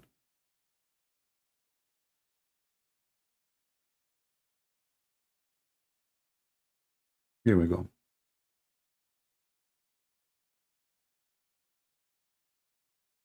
What about the dogs? I mean, the dogs didn't have a tribe. The dogs didn't have a tribe.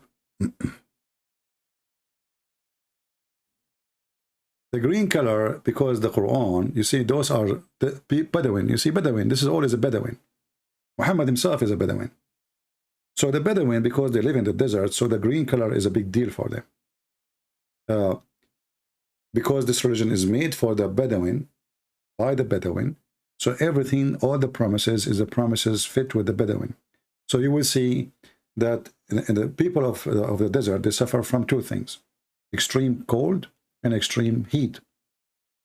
I don't know if any of you live in the desert before, but at night it gets so cold, extreme cold. And in the daytime, it gets so scary hot. I remember I used to cook eggs without oil. Just put the tray, the pan, put it over the sand. A few minutes. You don't need like 5 minutes. Few minutes. And you break the egg and the egg is cooked. I remember once I burned my hand because I parked my car not in the shade. So I thought, did not put it for long, so it's going to be okay. So I put my fingers to open the car door, and my skin burned, hurt badly. So this is a very extreme life of cold and heat. That's why you see the Quran promising green. Even their clothes in the heaven will be green. Even the clothes, every Muslim in heaven will wear green. But this is due to them being the desert people.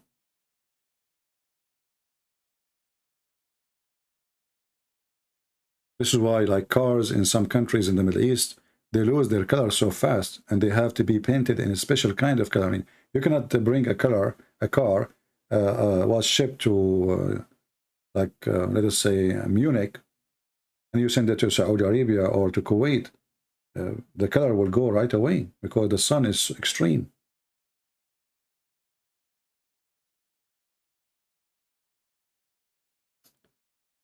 So all the promises is a promises made for the people of the desert.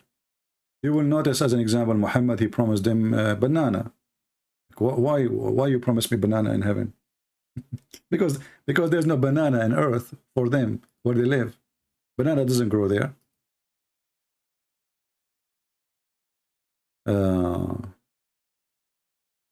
Okay, this is the guy. He said he might debate. Let's see.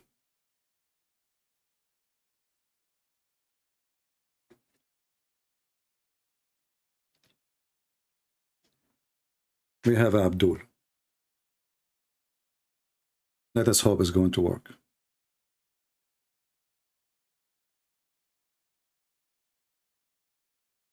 Well, it's not going through. Shafraz, don't call me. I will call you so the call can go through.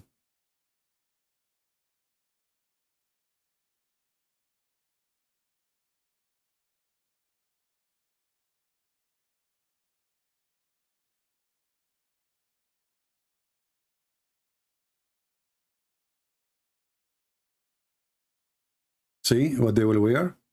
He promised them things they don't have in this earth. Those are Bedouin. They take a shower once a year.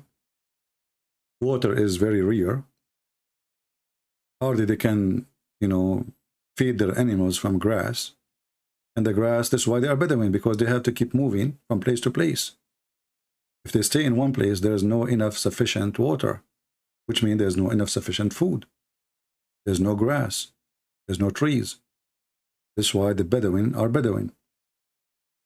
They have to keep moving. So here the land is dry.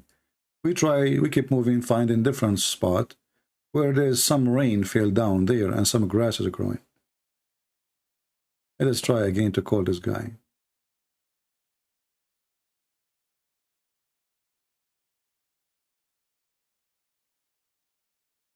Well, obviously, your internet is horrible. Okay, well, it says that he is online, but I cannot call him. What we can do?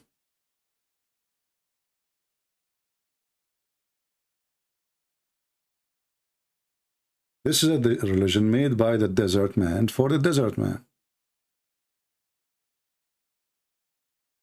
Yeah, his name is Sheikh Sefaraz Hussein. I'm assuming maybe he is from Pakistan or something. But he is not answering. I tried to call him. Did not actually go through.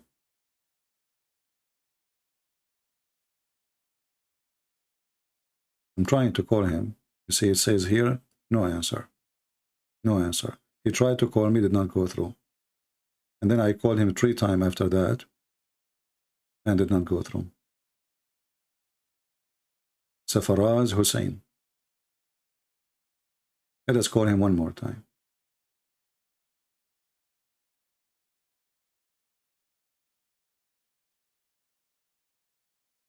It's not going through.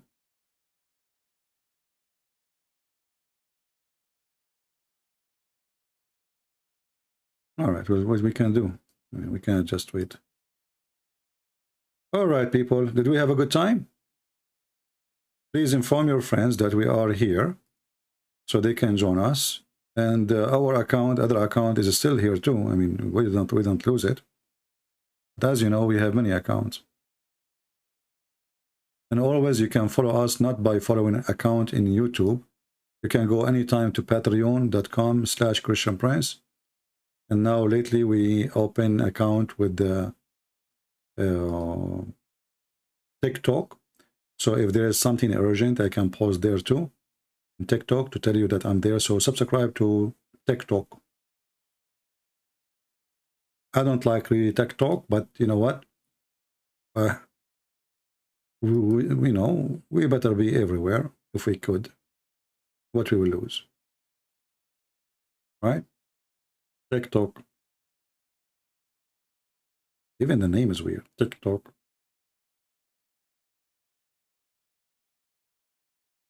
Right now in TikTok, we have 1,500 subscribers only. You can find my account there by searching for the Christian Prince. All right, the Christian Prince. Maybe I should make a video today. Maybe we will see.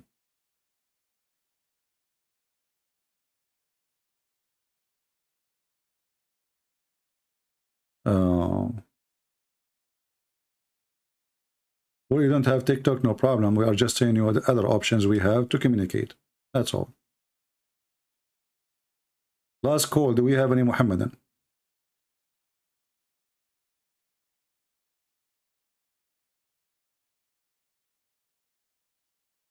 Yeah.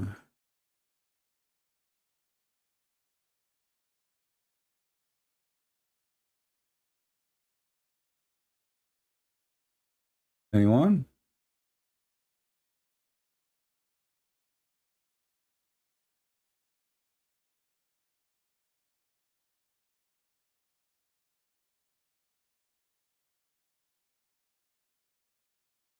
Maybe I will see if I can go live in this TikTok, but until now I don't see any option to go live in there.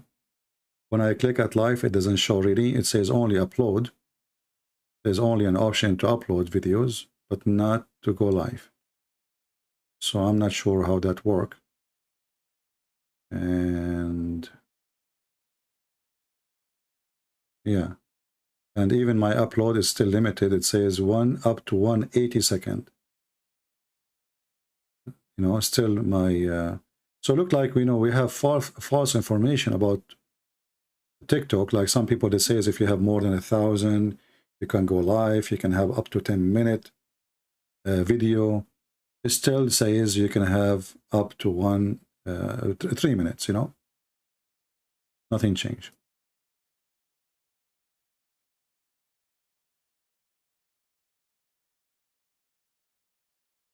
And TikTok is not really good for children. So if you have it's not even good for people, really. I mean, but as you see, we are trying to be whatever we can be so we can fight the devil. Not because we like it. Okay, this guy is trying to call again. Let us give him a chance. Here we go.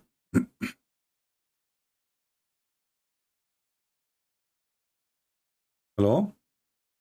Yes, my friend. How are you? Hi there. Hello? I'm okay. Sorry about earlier on. I don't know what. Hello? Yeah, I'm here. Yes, my friend. You are a Muslim? Yes, yes. Of course I am. 100%, and a happy one as well. You are 100% Muslim? Very, very happy Muslim, yes. Very, very happy? Very happy to be a Muslim. Why? Because we feel at peace. Our hearts feel at peace. And we worship the true God. And it makes us feel happy and, very, very close to the... Okay, well, I don't know. You said you feel peace, but the Quran says that your chest is full of hate. Your chest is full of hate. Oh, come on! It doesn't say that words. Well, here we go. Chapter 9, verse number 14. Chapter 9, verse number 14. It says Muslims will feel their chest will feel better only when you kill them and you torture them. Oh, come on. Chapter 9, verse number 14. Quran chapter 9, verse 14. Let me go. It says, It says 9:14, fight them. Allah punish them by your hands. I will disgrace them and give you victory over them and sacrifice. That is to do with the battle that happened in previous history.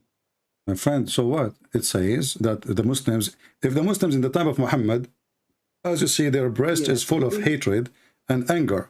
So how you will feel peace, and as you claim?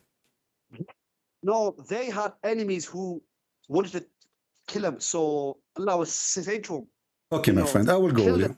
Okay, no problem. Let us say, who is the most person who feel peace, you or Muhammad? Him. Muhammad, of course. Okay, is it true that Muhammad, when he received the Quran, he was in very bad fear, and he was trembling, and he was so scared? Yeah.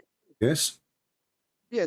Okay. Yeah, and because an angel come to him. So obviously he'll be scared. He will be, scared and trembling because the angel come to him. For the first time the angel comes, so obviously, he was kind of, scared and okay, I will go with you. So first time the angel come in, he will be scared. So how come Mary, she did not get so scared, and she is a female? Mary got scared. In the Quran, it says, Mary said to the person, please fear Allah and please do not come close to me. But the angels replied and said, do not worry, I am from Allah. Nowhere it says that. Can you show me? I want to learn from you. There's a verse where where the angel come to her in a human form and said, do not worry, I have give you good news of a you see what she said. She did not tremble, she did not hide under the bed. She spoke in an adult, mature way, saying, I seek refuge by Allah, correct? But she did not get scared. She did not say, don't stay away from me. That you are adding your own words now. No, brother, because it was a human that come, a human. Okay, this is the same person. This is the same person who came to Muhammad. The same person came to Mary, correct? No human come to the cave. It was not a human. Who came to the cave? We don't know exactly what shape or form did this angel come in, but he did not come in a human form. If it was a human form, he would never been scared. But he would come in another form. Okay, so what? Do you have no idea how this? So is he an angel or is a creature? The angel come in a form, but I don't know exactly which form the angel come into the cave, but it was not a human. I know that it was not. Where you got your conclusion from? Is that something you are making assumption of, or you have knowledge? Because it's this creature that was holding him and holding him tight. It was not human. If it was a human, he would have told him off. Go away from me. Well, there is a hadith. Your prophet, he saw Jibreel in one of two forms. Once he saw him with 600 wings, and the other ones he said see him as a man. Correct? Yeah. The other time the human come. Okay, so once as a human, and the other form is Jibreel. He have the 600 wings, correct? The wings, yeah, the wings that he's seen the wings of the angel, yeah. Yeah, but is it 600? Is it 600 wings? I heard something about that. It was huge. So first time Muhammad he saw, if he is not a man, then there's no other choice except he saw him as an angel, correct? To be honest, yeah. The angel could not fit into the cave. Exactly. So it have to be a man then. No. It was not a man. There's no hadith saying that this was a human that coming into the cave. Okay, but you just said, if the angel in his normal shape, he cannot fit inside the cave, and Muhammad was inside the cave, correct? Yeah. Okay, so he have to be what? He have to be then a human, correct? It could have been invisible. It could have been invisible creature. Well, Muhammad, he did not say, if he was invisible, then Muhammad should say to him, oh, I don't see anyone. Where are you? He didn't say that, you know. But the thing is, there's no hadith or Quran verse saying this was a human being. If it was a human being, then, you know, you wouldn't be, you know, scared or anything. But there's no hadith saying it was a human or which type of creature it was. But it was not human. Obviously, it was not human. It was not I human. will go with you. There is no hadith saying that, according to you, but still, an angel with 600 wings who cover the whole horizon, he will not be able to go inside the cave, and you are the one who mentioned that, right? So he must be a human. There's no other choice. Now, let me ask you. The prophet, he saw an angel with 600 wings, correct? Yeah. Okay. How come? What do you mean? What do you mean, how come? Does that mean that the angels of Allah, they have 600 wings? I think the angel Jibrail's the largest one, I think, so they're saying. Doesn't matter. The size of the wings number have nothing to do with their size. He's an angel, and after all of them, they are angels. So, do the angels of Islam have 600 wings? No, all of them. I don't think so. So what is the other numbers? We don't have a clue, brother, because there's too many angels. There's too much angels. There's the angel Ekail, the angel, other angels.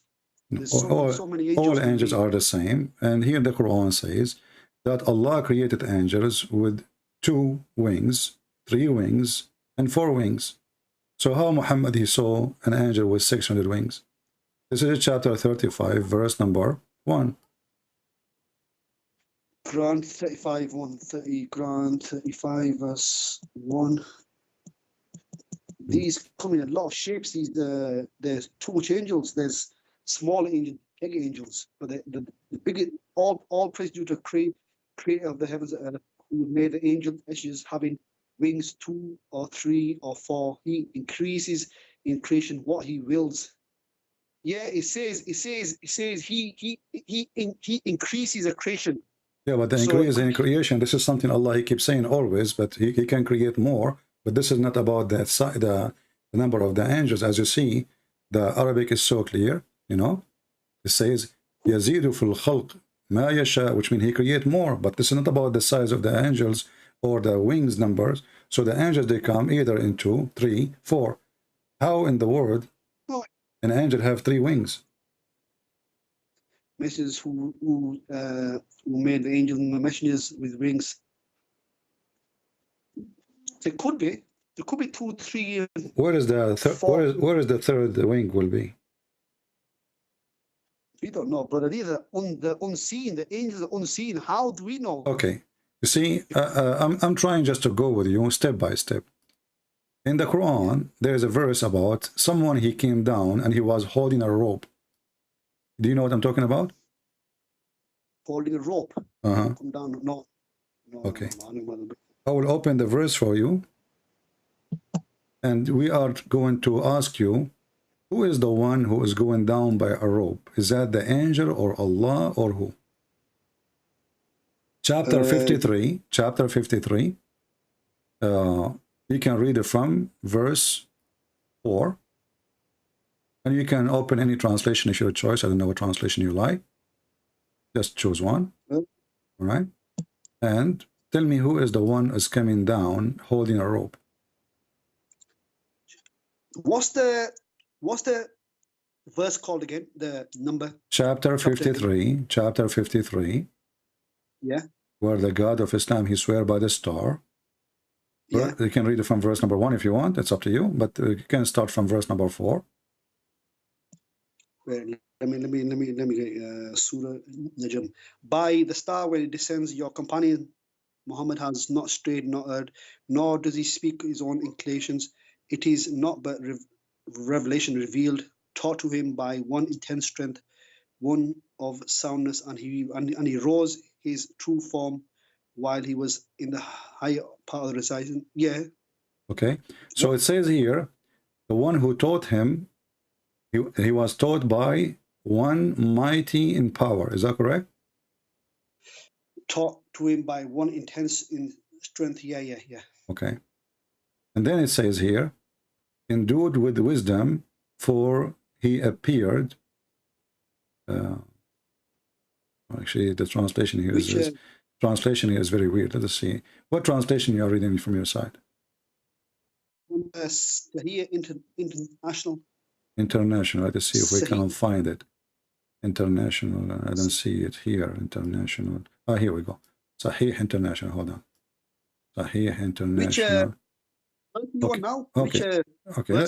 So we can read together same translation. So he was taught by him intents of strength, and one of the soundness of the heroes to his true form. This is what they are translating, but it doesn't say that, by the way, in Arabic, but we will go with it. And then while he was in the horizon, then he approached and descended. In Arabic it says فَدَنَا فَتَدَلَّى, which means he is holding a rope. And then was at the distance of 2 bow length or nearer. Who is this person who came down from the sky and he was so close to Muhammad? And he revealed to his servant what he revealed, the heart do not lie. To be honest, I don't know exactly one of soundness, and he rose to his true form whilst he was in higher. This could be the angel, I think so, Jibreel, I think so. All right. Notice with me here, it says he was in a distance of 2 bow or nearer, but the angel, he squeezed Muhammad, correct? And he was at a distance of 2 bow length or near. Yeah. So how this is Jibreel? But look what happened now. It says, and he revealed to his servant what he revealed. In Arabic it says, فَأَوْحَى إِلَىٰ عَبْدِهِ. Muhammad is the slave of this person. So this is Jibreel. He is the slave of Muhammad is a slave of Jibreel, and the God of Muhammad is Jibreel. And he revealed to his servant what he revealed. Yeah. No, it says on verse 10. If you read verse 10, it says, and he revealed to his servant what he revealed. Yeah. So he revealed to Muhammad. Like, who is the servant? Muhammad. So this guy, this person, whoever he is coming down from the sky, descending down, using a rope, and then he was so close to Muhammad, and then he revealed to his servant. So who is the servant? Muhammad. Muhammad, the servant of who? Yeah. Servant of Jibreel. No. You know where it says, and he revealed to his servant is a capital H. So that means a capital H is Allah. To his servant, what my friend, revealed. Is Allah is the one who's coming down here? No. But you need to know the context of the verse, brother. You need to know the context. This is the context. This is the continue read. And there he was at a distance of 2 bow and length. And then he, the same person, he revealed to his servant what he revealed. Yeah, brother, but you have to know the context. It says, and he is angel Gabriel, revealed to his Allah's servant what he, angel, revealed. Okay, where it says to his Allah, where you are adding the word Allah there, where it says his Allah servant. No, it says, and he revealed, meaning the angel revealed to his capital Allah's servant what he the angel my friend, in Arabic we don't have capital. This is a lie. It says here, فَأَوْحَى إِلَىٰ عَبْدِهِ مَا أَوْحَى, and he inspired to his slave actually not servant, what he is inspired. So as you see, there's no capital letter. This is Arabic. We don't have such a thing. And he revealed to his slave what he revealed. Who is the one? This is the same person. He came down from the sky holding a rope. He's so close, and he is mighty in power. He's so close to Muhammad, and now he is in distance of 2 bow or nearer, and now he revealed to his slave. There's no capital letter. This is false translation. This is English, but in Arabic doesn't say that. No, you can't say that, brother. Man, it says there. My friend. Okay, where do we in Arabic have capital letter? But the no. Answer me. Do we have in Arabic capital letter? To be honest, I don't know. No, I don't know. I assure you, no. I don't lie. And you can check. You can check, and you can call me back. And if I am lying, you can laugh at me and make a mockery of me. I don't mind. So we don't have capital letter. So the verse is so clearly. The Muslims, they try to fix it. They are adding this his with capital letter, but there's no capital letter. So he inspire to his slave what he inspire. And let me ask you, did Muhammad receive inspiration or he received words by voice? He revealed words by voice. So this Same is thing. so no, this is not the same thing. Inspire is something in your heart. If I reveal to you inspiration, I inspire you. Inspire you. I did not really talk to you directly by voice. I, through heart, through your mind, I revealed to you things. I inspired you. But here it says, فَأُوحِيَ إِلَى عَبْدِهِ مَا أَوْحَى أو فَأَوْحَى فَأَوْحَى إِلَى عَبْدِهِ مَا أَوْحَى. So he inspired what he inspired. But Muhammad did not receive any inspiration from Allah. He received only words by mouth. He can hear it from Jibreel, correct? He's just saying here, I've just gone into the Pictal, I've gone to the Shakir, I've gone to all the translations, and they're all putting capital He's for all of them, and he capital revealed to his capital his, and then it says because they are trying to fix it, my friend. They are trying to fix it. This is not my problem. This is your problem. Because in Arabic we don't in Arabic. How we will know that this is go back to Allah? How we know? I mean, if the Arabic doesn't say so, and we don't have capital letter in Arabic, so how those people they are adding capital letter when it's not there? Well, trying to show us that this is Allah who's actually revealing it. That's why they put the capital. Okay, so Allah. So okay, if Allah is the one revealing it, so who is the one is coming down? The one is coming down is the angel Ibrahim, yeah. But this is mean there's no point for him to come down if Allah is going to reveal it anyway, not Jibreel. Brother, you have to know the big context of it is what Allah is saying, that He's sent the inspiration, the revelation through angel Jibreel. So whatever angel Jibreel sending is through Allah's command. So this is but this will be a mistake, because simply Allah did not reveal to Muhammad as it says in the verse. The verse it says فَأَوْحَى إِلَىٰ عَبْدِهِ مَا أَوْحَى, and he should make it clear. Then says, and then Allah, he made Jibreel say to Muhammad what he told him to say. But the verse doesn't say that. And then he revealed to his servant what he revealed. Do you see the word he here? This is not capital, right? I'm reading the first he. The first he, is it capital? Yeah. Is it capital letter? Yeah. No. It's a small.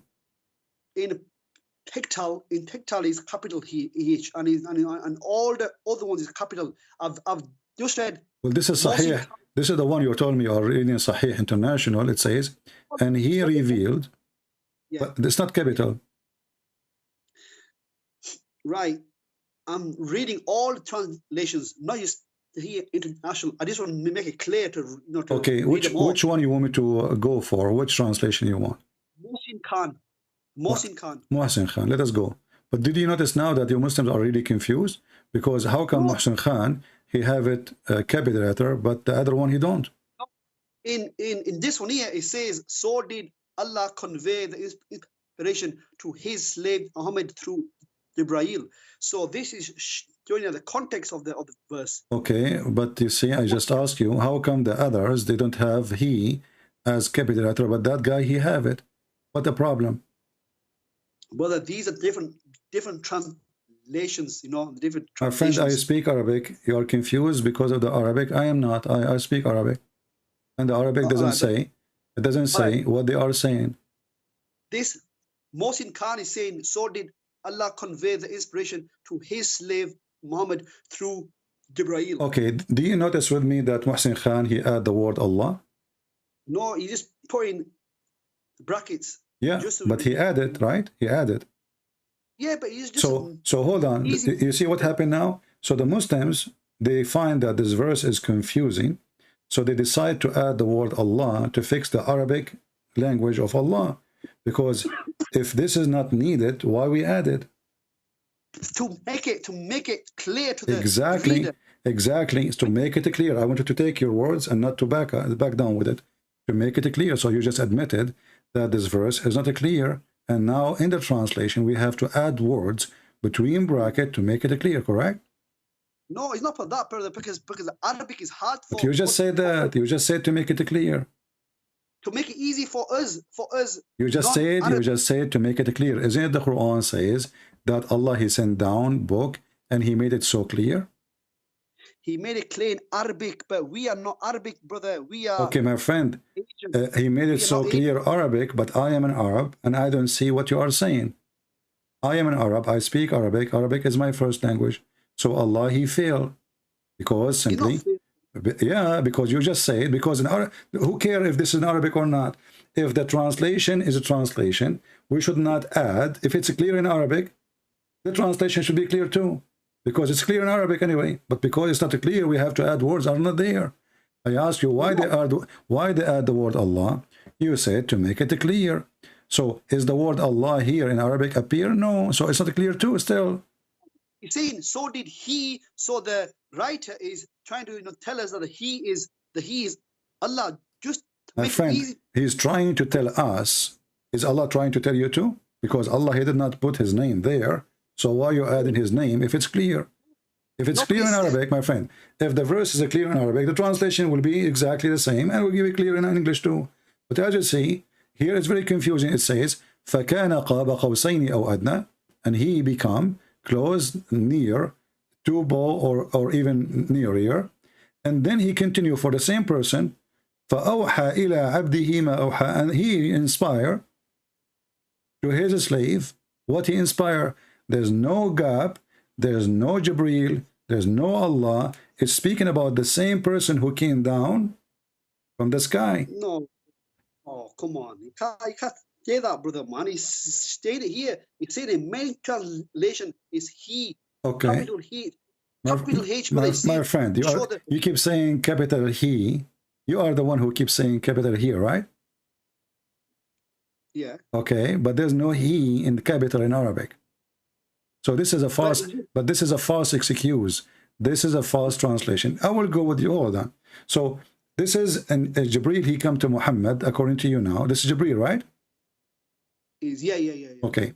Jibreel, he come to Muhammad, and he is coming as a man or as an angel? He's not a human, that's for sure. He is not a human.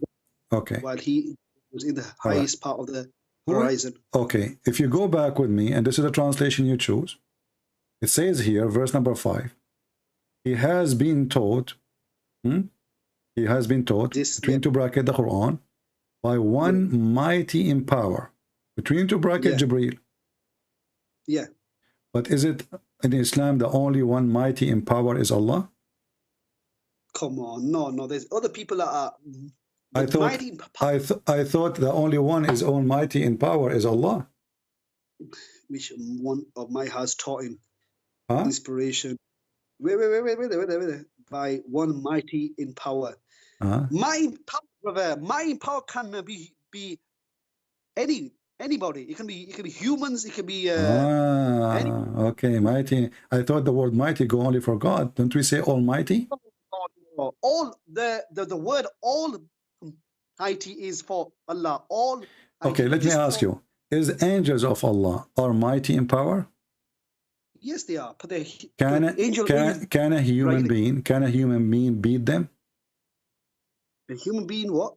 Can a human being beat the one mighty in power, the angel? A human? How can a human beat an angel? No, it's impossible because it's impossible. So if we find that a human being can beat the angel, that means the angels are not mighty in power. Do you agree? The most mighty angel in Islam is Angel Jibreel. Doesn't matter. I ask you, angels. In the whole chapter here, my friend, doesn't even say Jibreel. So don't play that game. Does it say anything about Jibreel? It does in verse 5. Where in verse number 5 it says that? Here we go. Where it says? This is a false translation. He is adding it between the brackets. It doesn't say that. Translation. Come on. It doesn't say that, my friend. Read that. Okay, come in Arabic, it doesn't say Jibreel. This is why it's between two brackets. is just, you know, is just, you know, telling you who is tasveer. You see, he added between two brackets. This is additional proof that the Quran is a false book. Because if this is a book made clear by Allah, why we need to add names? They are not there. Because the whole chapter never says who is this person. And listen, okay, let me repeat the question to you. Can a human being beat an angel? A human being be an angel? Yeah.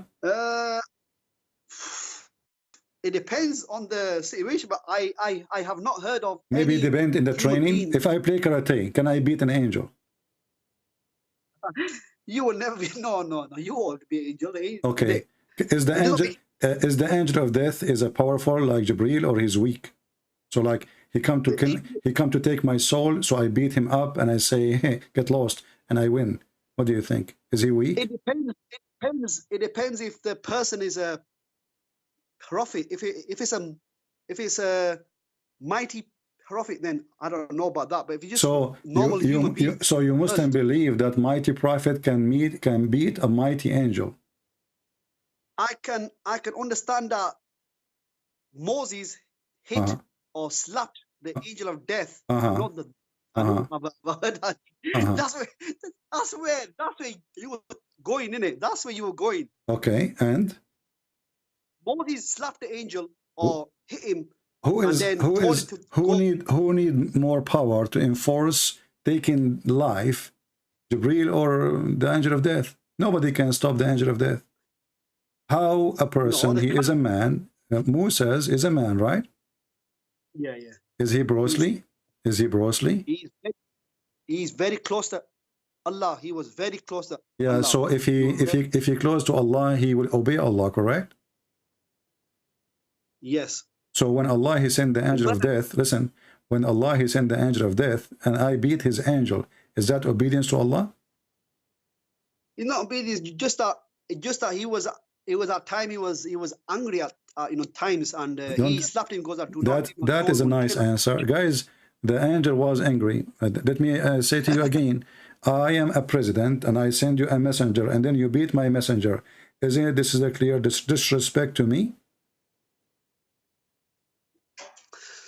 Well, but in the day, that I have had anger issues. He might have had anger issues. What issues? Okay, Moses, he broke his iPad, and now the angel of death is coming to him. How in the world Moses is close to Allah, as you say, and then he beat the angel which is sent by Allah? This is the same as beating Allah. So Muslims believe that angels have no power, obviously, and angels are just a fraud. And maybe he is imposer, and maybe he is a fake angel. He is not from the true God, and Allah is not God.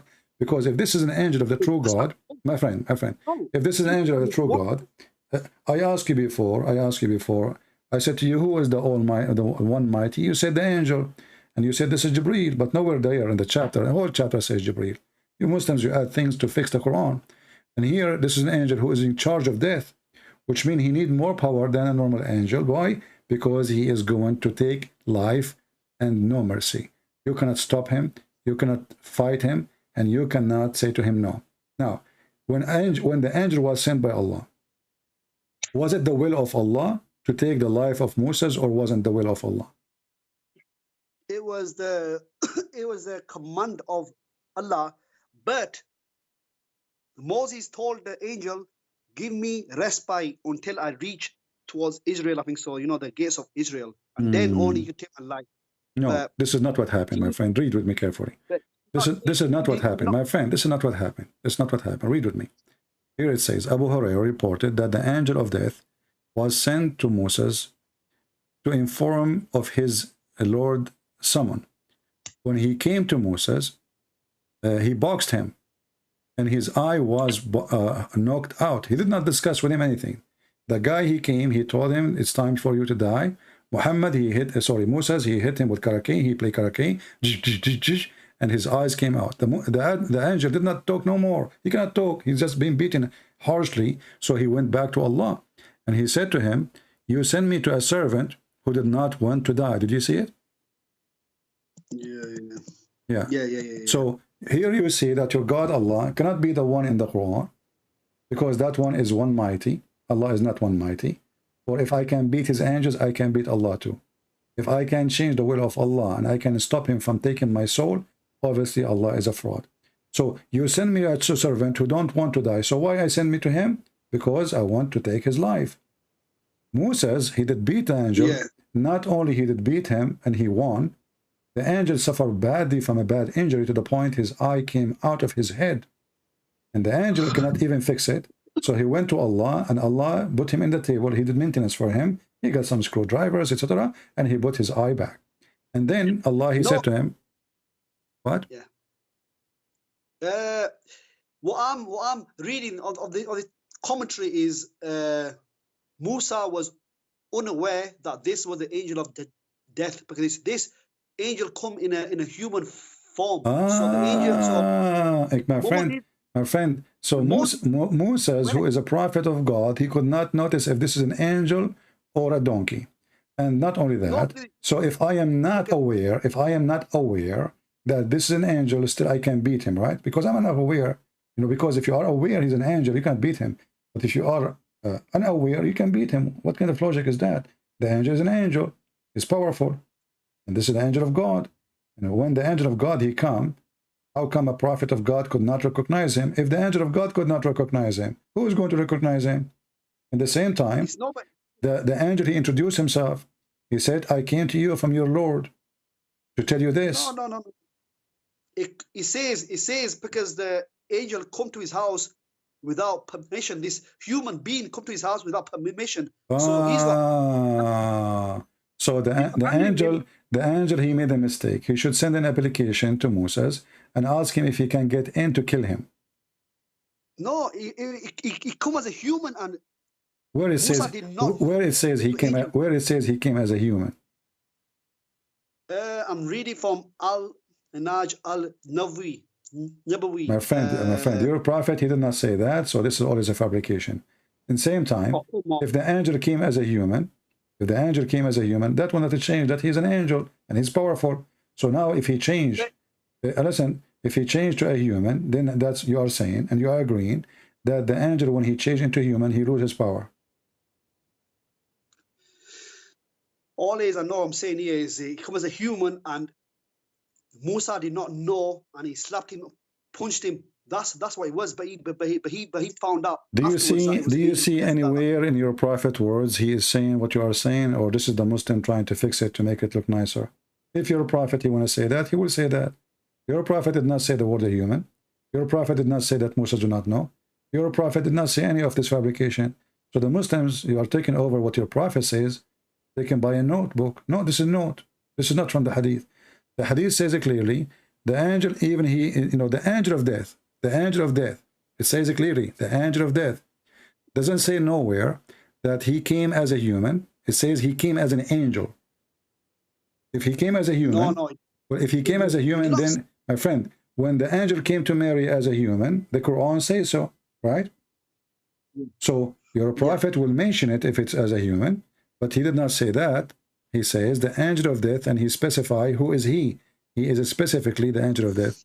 So the angel of death, he come to Moses, and then Moses, he been informed. He told him, I came to you from your Lord. He did not surprise him. He did not tell him, I am not an angel. He informed him that I am a messenger from your God, and this is the time for you to die. So now he knew that he is sent by Allah.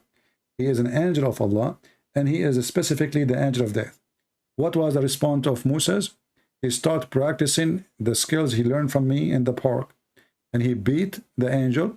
He took his eye out, and I've warned Moses many times not to use that skill, because this is only between me and him. So he picked up the eye of the angel out of his head. And let me ask you, how you can take the eye of an angel out of his head? Out of his head? Yeah. I don't know. I don't know. But it was a human. It was a human because he took his eye out. My friend, he's okay. Just to show you the false fiction you Muslim you believe in. Did the angel return to Allah as a human? The angel come as a human form, but then went back to the angel form. That's how. So now, okay. So let us go with you. So when the angel went to Allah, he was an angel now, right? To be honest, I don't know the full commentary of this. No, you just said that. Okay, so look what you said. The angel, when he came back to Allah, he came as an angel. But as you see, he came as an angel, but still his eyes out. Yeah, but I know, but we don't know the full commentary of this, brother. You can't make your own story up. Nobody Okay, knows exactly. you just said you cannot make your own, but you just were reading to me your own, because this is something fabricated. It's not the prophet say so. In the commentary you did read, this is your own. The prophet never say he was a human. He never said he was not an angel. He never say any of those things. So you Muslim, you make your own, and then you ask me not to make my own. But you make your own. Yeah. Shouldn't you follow only what your prophet says? Your prophet says this is what will happen. So let's go back now to zero. As you see in Islam, the Islam have a contradictions, many things. As an example, the Quran teach that the will of Allah, if Allah said be, is going to be, right? Yeah. Okay. And isn't it Allah, he wrote the destiny of every one of us before he created us? Yeah. And the destiny include how the span of life, how long we will live. Yeah, but at the same time, My friend, don't but me. He wrote the span of life. I can show you the hadith. So before you are even 40 years before he created, 50,000 years actually, before he created the human mind, the kind, he wrote their destiny, their lifespan, their deed, their bad deed, their good deed, their religion, etc. So 50,000 years before he created me, he wrote when I will die. And now you are saying to me that Allah who wrote the destiny of Moses, and now is the day to take his life. Moses, he can change the day of his life. Because as you see, the angel came, and now the date passed. He came to take his life, and he came back because now his eyes is broken, and the Rasul is coming out. So he went back to Allah, and now Allah, he gave him a second option, saying to him, let us negotiate. He said to him, go back to him and tell him, if you want life, he must place his hand on the back of an ox and would be granted as many years a life of numbers of the hair he covered. And this is very funny. So the destiny of Islam is a lie, because as you see, the destiny changed. Why? Because Moses refused to accept the destiny which is previously written before mankind is created. What do you think? But there is a teaching where it says that Allah could extend a person's life. I mean, too late already. This is too late already. Moses extend, because Allah, he sent the angel to take Moses' life, and the angels, he sent him back, shipping and handling by Amazon. So he beat him. He could not take his life. So what Moses you need to do, next time the angel come back, he will beat him again and again and again, and Moses will never die. No, it just happened once. What do you know? If it can happen once, it can happen again. As you see, the angel, he went back to Allah crying. My friend, did the angel attack again? No. He went to Allah, says, you don't want to die, what I can do. So Allah said to him, go and tell him, if you want to live, do this. So obviously the angel of death, who was charging death, he had a failure. He could not accomplish his job. So he do not need extension from Allah, because all what Moses need to do, each time the angel come to his door, he beat the hell of him. He sent him back. This time he broke his eye out. Next time he will break his arms. The day after will break his wings. And then the day after he will break his testicles. And maybe even he will kill the angel. Come on, brother, man. This happened once. It's not important. This is not important, this story. We got more important things, brother, man. Come on, think about it. There is more important, like what? I will change the topic with you. Go ahead. Like what? Probably like Jesus, Isa. Like probably Isa, what's going to happen when he comes? Is he going to be with the Muslims or is he going to be with the Christians? That is more important. Worry. Okay. That's it. In the Quran, Allah says when Jesus returns, the Jews and Christians are going to accept Islam. They're going to accept Islam. It's in the Quran. That's false. No, it says they will become a Christian. No. Let me read this. I know the verse you are talking about, but again, give me the verse. I know the verse, but you will see you are wrong. Go ahead. What's that? Oh, damn it! I forgot the verse now. oh man, they were. Oh, brother, the verse where he says that they have to believe. My friend, you want me to help you? Believe in his. You want me to help you? I will show it. What's that? Huh? Yeah, you have a friend. You are asking a friend, or you're asking me? I'm asking you. Okay. What's that verse? Well, the verse is chapter 3, verse 199. 3 what? 199. 199, yeah. Corpus. You, brother, know these. You know the truth is Islam. That's why. That's why you got it all in your. Okay, and there's a C. In your heart. Okay. No, this is not the verse. Huh? And indeed, among the scriptures, they do not. 13199. Yeah. This is about what? They will believe in Allah, right? And indeed, among the people of the listen. I'm showing you something important. They will believe in Allah, right? This is not the verse. It says they will believe in Allah, right? Yeah. Okay. Let us see who's Allah in the Quran then, because the Quran says that you have to believe in Jesus, and this is the verse you were looking for, chapter 4, verse 159. So who is Jesus? Allah, according to the Quran. And there is none of the people of the book but must believe in him. Now don't play with me the capital letter. Him who? You see, in the previous translation, you play with the capital letter, right? Here there's no capital letter. They believe in who? Jesus. Wait. What's that? Chapter 4, verse 159. Call again. Chapter 4, verse 159. Chapter 4. Yeah. 159. Yeah. Yeah. Got this. Yeah. Corpus. Right, corpus. I'm on it now. And there is none of the people of the scripture, Jews or Christians, but that he will surely believe in Jesus before his death, and on the day of resurrection he will be a witness against them. Yes. Okay. This is. So they have to believe in Jesus. So we will not believe in Allah. We will believe in Jesus, and we Christians already will believe in Jesus. This is about the Jews. So when Jesus come back, all the Jews, my friend, all the Jews, they will believe in him, not in Allah. You see, you Muslims, you are the one who chose this verse, right? So this verse, to be accurate according to Islam, it should say to believe in Allah, to believe in Muhammad. No, brother, we will believe in him. You see, my friend, do you believe in Muhammad or you believe in Allah? Both.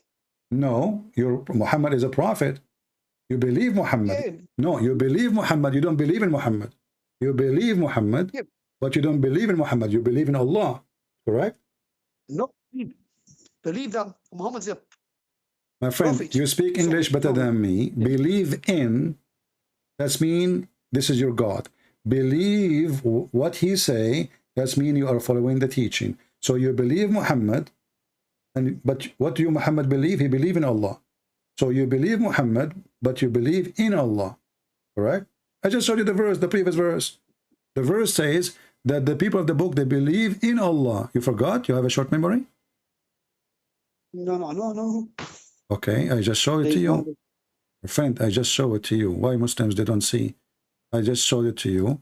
You believe in Allah, you know, and you believe in him, Jesus. Yeah. Okay, so you believe in him. Who is him? Allah. Yeah. Okay, and who is him here? Jesus. And yeah, brother. Are you going to keep saying to me, yeah? No, but it says you have to read the full context, brother, on verse. My friend, I did. Here we go. Let us read it again, my friend. Let me show you. You see, this is why I showed you the first verse, my friend. This is why I showed you the first verse. It says here, chapter 3, verse 199. Remember, you told me, no, this is not the verse I'm talking about. I showed it to you, this one, for a reason. It says, and they are, and from the people of the book, who will believe in Allah. Believe in Allah. Do you see it? Believe in Allah. Yeah. Okay. So when you say the word believe in, that means you believe in God. You don't believe in Muhammad. You believe Muhammad. You don't believe in Muhammad. So the other verse says, none of the people of the scriptures, but they will believe in him. Him who? Jesus. So Jesus is your God, my friend. And the verse is very clear. Everyone will believe in Jesus. And those are the Jews who they refuse Jesus. They will believe in him. Not they will believe him.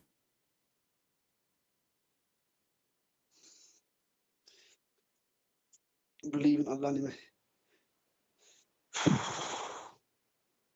Yeah, but you know, if you read, right, let me answer this. Right. Let me answer this, because I've got a counter argument here with you. You know, if you read chapter 4 verse 136, it says, "Oh, you have believe in Allah and His Messenger." Chapter 4. Still, you see, what you are saying to me, believe in Allah. Believe in Allah. Yeah. No, but it says believe in Allah Yeah, and His Messenger. but the messenger, you believe the messenger, you don't believe in them.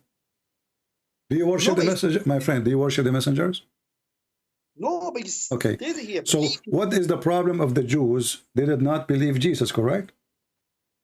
They did not believe in the true who Jesus was. The Christians and the Jews turned away. Okay, I will. You see, hold on. I will go with you. Read me with me carefully. Chapter 4, verse 159.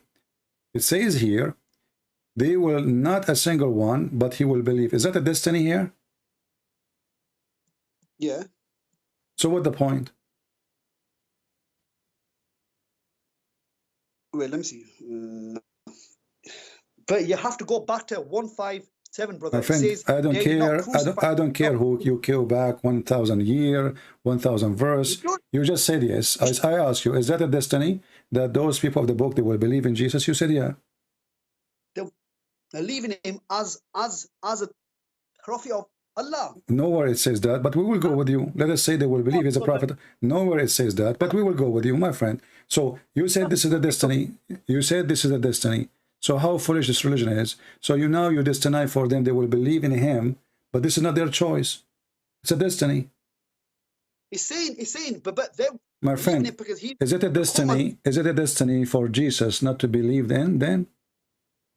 The Jews that did not believe Jesus, the Jews did not believe Jesus, it was a destiny too. Yeah, but it says okay. So what is the problem of Allah with the Jews if this was a destiny? No, forget destiny, brother. He's saying that they will believe in him. They will when he comes. We are trying to understand step by step. So they did not believe in the beginning, it was destiny. They will believe in the end, it's a destiny. And they will believe what? In him, it's a destiny. So all Islam is a fiction story, it's a joke, because there's no good deed, there's no bad deed, there's no good deed, there's no bad deed. When the Jews disbelieve, it was destiny. You said that, you agree. So it was not a bad deed because they did not choose. And when the Jews, they agree to believe in Jesus, they did not even do good deed. Why? Because it was a destiny. If it's a destiny, then where is my good deed? Now listen. When Adam, he became a Muslim. He became a Muslim, right? Did Adam become a Muslim? He was Muslim. How he was a Muslim? How he was a Muslim? Because a Muslim means one who submits his will to God. No. He did it. No, you don't. You to say submit your will if you have will, but in Islam you don't have will. Yeah, we do. No, you don't. Free will. What you don't? No, you don't. No, you don't. Free. You just told me. You just told me this is a destiny. You yourself, you said me. Verse number 159 is a destiny. The people of the book, they must believe in him. Do you see this says must? It says they. It says must. It says must. It's not a free will. It's a must. Do you see the word must? Which translation are you reading from? I don't care. All of them, they are the same. It is in Arabic. It says the same. Not a single person from the people of the book, but he must believe in Jesus. Yeah. Mohsin Khan. It says, and there is none of the people of the scripture, Jews and Christians, but must believe in him. Isa, exactly. So you see, so you see. Hold on. Let me answer. As only an messenger of Allah. Where is? Okay, but this is fabrication because nowhere in Arabic it says that. Can you show me? Time. Come No, on, can brother. you show me? You don't waste my time. Can you show me in Arabic where it says as a messenger of Allah? Well, that's the context of it. They have leaving him. Okay, so you Muslims, you fabricate Quran by adding their words because the Quran is out of context unless we add context. Brother is saying they must leaving him. Obviously, My friend, Allah, don't tell me obviously. Don't tell me obviously. You are adding words to the Quran, and this is tahrif. This is a corruption. But don't go. Wait. So you just said now that they must, not a single one. Correct? You agreed. Not a single one, which means there's nobody have a free will. but they must believe in him. It means they must believe in him. No, all of them. None. Does it say none? None. But everybody will believe in Jesus. That means there's no free will. No, it says, and there is none of the people of Scripture but must believe in him, meaning they have to believe in it. If they don't, they will go to hell. My they friend, will go to hell. you are adding your own words now. Listen. It doesn't say that. What they will go to hell? It says all of them they will believe. It's a destiny. Now let me ask you, a child, when a child is born, is he a Muslim or non-Muslim? A Muslim. Okay. Is he going to go to hell? As what child? Yeah, an infant. No. If it's an infant under age and he did not know right and wrong, then he'll go to heaven then. Why you are saying so? Because the child is innocent. He did not know right and wrong. So it's not destiny where he will go to heaven or hell before he is made? Is written that what this person is gonna do in life is already been written. But this person is just an infant. He just died, so he will not do anything. So where he should go? So it was written for this child to go to heaven. So there's no option to go to hell. How can a child go to hell when he did not do anything So wrong? are you saying I am being stupid if I say so? That he might go to hell? There's no chance of a child to go to hell. Okay. Well, this is your prophet. Your prophet, he says he will go to hell. Your prophet, he attend a funeral of a child. He's an infant. And Aisha, she said, happiness for this child. He is going to go to heaven, for he did not even reach the age of sin. He's an infant. So the prophet, he said to her, peradventure, Aisha, it might be the other way. And you are the one now who made fun of your prophet, and you agree that this is stupid if I say such a thing. But as you see, Aisha, she confirmed that this person, he is an infant, he's a child, he is a Muslim, born family, and he never commits sin, neither reached the age of sin. And Muhammad didn't agree. He says, well, peradventure, Aisha, which means don't be stupid. It might be the otherwise, because God created for paradise those who are fit for it while they were in their father's loins. So you, my friend, everything you said to me, it was a fraud. So we believe or not to believe, it's written already. It's a destiny. You commit sin or you don't commit sin, your destiny is already there. To go to hell, to go to heaven. And this is a child who never commits sin. He never reached the age of sin, and yet he might go to hell. And you said, you were laughing at me, saying, how in the world that can be? And this is Sahih Hadith, so don't tell me it's weak. You need to cough more, my friend. Cough more, because that will help. Cough, I've got a cough. I eat chips. No, you are not eating chips. You are eating Hadith now. Exactly. This one need a big cough, because that cough will take all the false things you told me. The best you do. I know about this child one, but I don't know exactly. I don't know exact. Yeah. You know, come on. You know, now you have a child, and you are the one who says, how in the world he will go to hell if he did not commit sin? It's just your word. And I told you, are you saying I'm stupid for saying that? And then you repeat again, you says, well, how in the world he will go? He did not commit sin. So you agree that this is stupid, and this is your prophet. And now we agree, me and you, that your prophet is stupid because he's saying stupid things. It doesn't make sense. A child, he never commits sin. Where is God's justice? This child, he's a baby. He never commits sin. And you agree with me, and I agree with you. And you agree that the one who says such a statement is a stupid. So it's time for you to admit again, say it loud and clear, my prophet must be mentally ill, and he is. No. Well, you agreed already. You said, how in the world he can do that? So you are questioning your prophet, not me. Allah's need to know the context of this verse. Even this one need context, guy. Even this one need context. The wife and the husband, listen, the wife and the husband, they went to a funeral, and the funeral for little boy, he is an infant. He never commits sin. He never reached the age of sin. Do we need to give you a picture? Do you want to see his diaper? Come on, you are playing games now. We need to see the context. Even this one have the context. Even this one need a context. It's a child who never commits sin. The hadith says it clearly. He never reached the age of sin. Even this one need a context for it. He never reached the age of sin. Read carefully. He never committed sin. He never reached the age of committing sin. I mean, what more clear we can make it? And then Muhammad, he said to her, he didn't say to her, no, he reached the age of sin. He did not disagree about how old is he. No, he says to her, it might be otherwise. Because Allah created for paradise people who are fit for it. So all the religion of Islam is stupid. You say to the Christian, be Muslim, you will be saved. But in fact, it's written there. It's written before you are created, you will be a Muslim or a Christian. It's written there, even you will go to heaven or to hell. It's written there. It's not the sin you do. The sin have nothing to do, my friend. The sin, the hadith in front of you, and this is sahih. The sin you do have nothing to do where you will go. This is what the hadith is saying. Let me see. I've read this hadith already, but I never knew its true meanings of it. I don't know. Okay, well, I hope that some camel urine will solve the problem, will make you inspired. I don't know. Is it expensive to buy camel urine in England? Is it available? Huh? Is camel urine available in England? Do you Muslim like spread it around and sell it? Yeah, UK.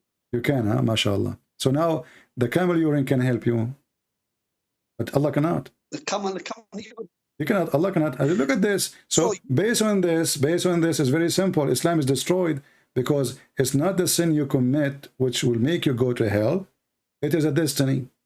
So I believe in Islam. I don't believe in Islam. Already written for me where I will go. I am a Christian, I'm a Muslim, I'm a Hindu, I'm a Buddha, I'm an atheist. It doesn't matter. It's written to me where I will go. Islam made by a fool for the fool. Are you a fool, my friend? No, it's been written for what everyone's gonna do in their life. What they would do in their life? The guy, he don't have a life. He's an infant. Stop playing the game. What written they would do in life? And even that will make it over more stupid, because you wrote for me what I will do in my life, and then you will punish me for what I did in my life. And now you see the sin you do have nothing to do with it. This child, he did not do sin. My friend, did this child live to make sin, to do sin? He did not. No, but I think the commentary on this is this child is gonna grow to I think a human, and then this child will grow and he is dead. This child will grow and he is dead. No, I'm saying on Judgment Day. This child. The Judgment Day, Allah will grow him in the backyard, and then he will. What is that, man? She said he will go to heaven. He did not say Allah will grow him. What do you mean, Muslim? What's wrong with you? So now you are saying that you Muslim believe that after you die, Allah will grow you, and then He will give you another life, another Adam, another Eve, and then He will judge you? I thought Judgment Day is just for Judgment Day. That's it. Yeah, cough more. Yeah, you need to. No, you do not need anything. You need to cough a lot. No, I eat too much chips. That's why. My friend, you are not eating chips. You are coughing from laughing at your prophet.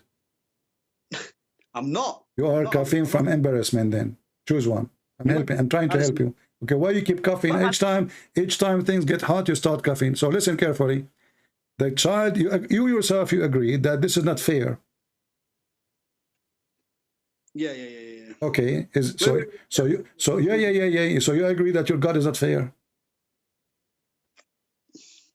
Ali, there is none amongst the five brothers. Ali is pretty. Let me see. Let me read this properly. No, don't read. Cough first, and then read. That because you need time. You need to buy time. You just said yeah. So you agree that Allah cannot be God because God is just. Isn't it one of the names of Allah, Al-Adil, which means the just? How he earned his title if this is what he will do? What is the just? No, but it does not say that this baby is going to hell. It does not say that it's going to hell. It says it might be the otherwise.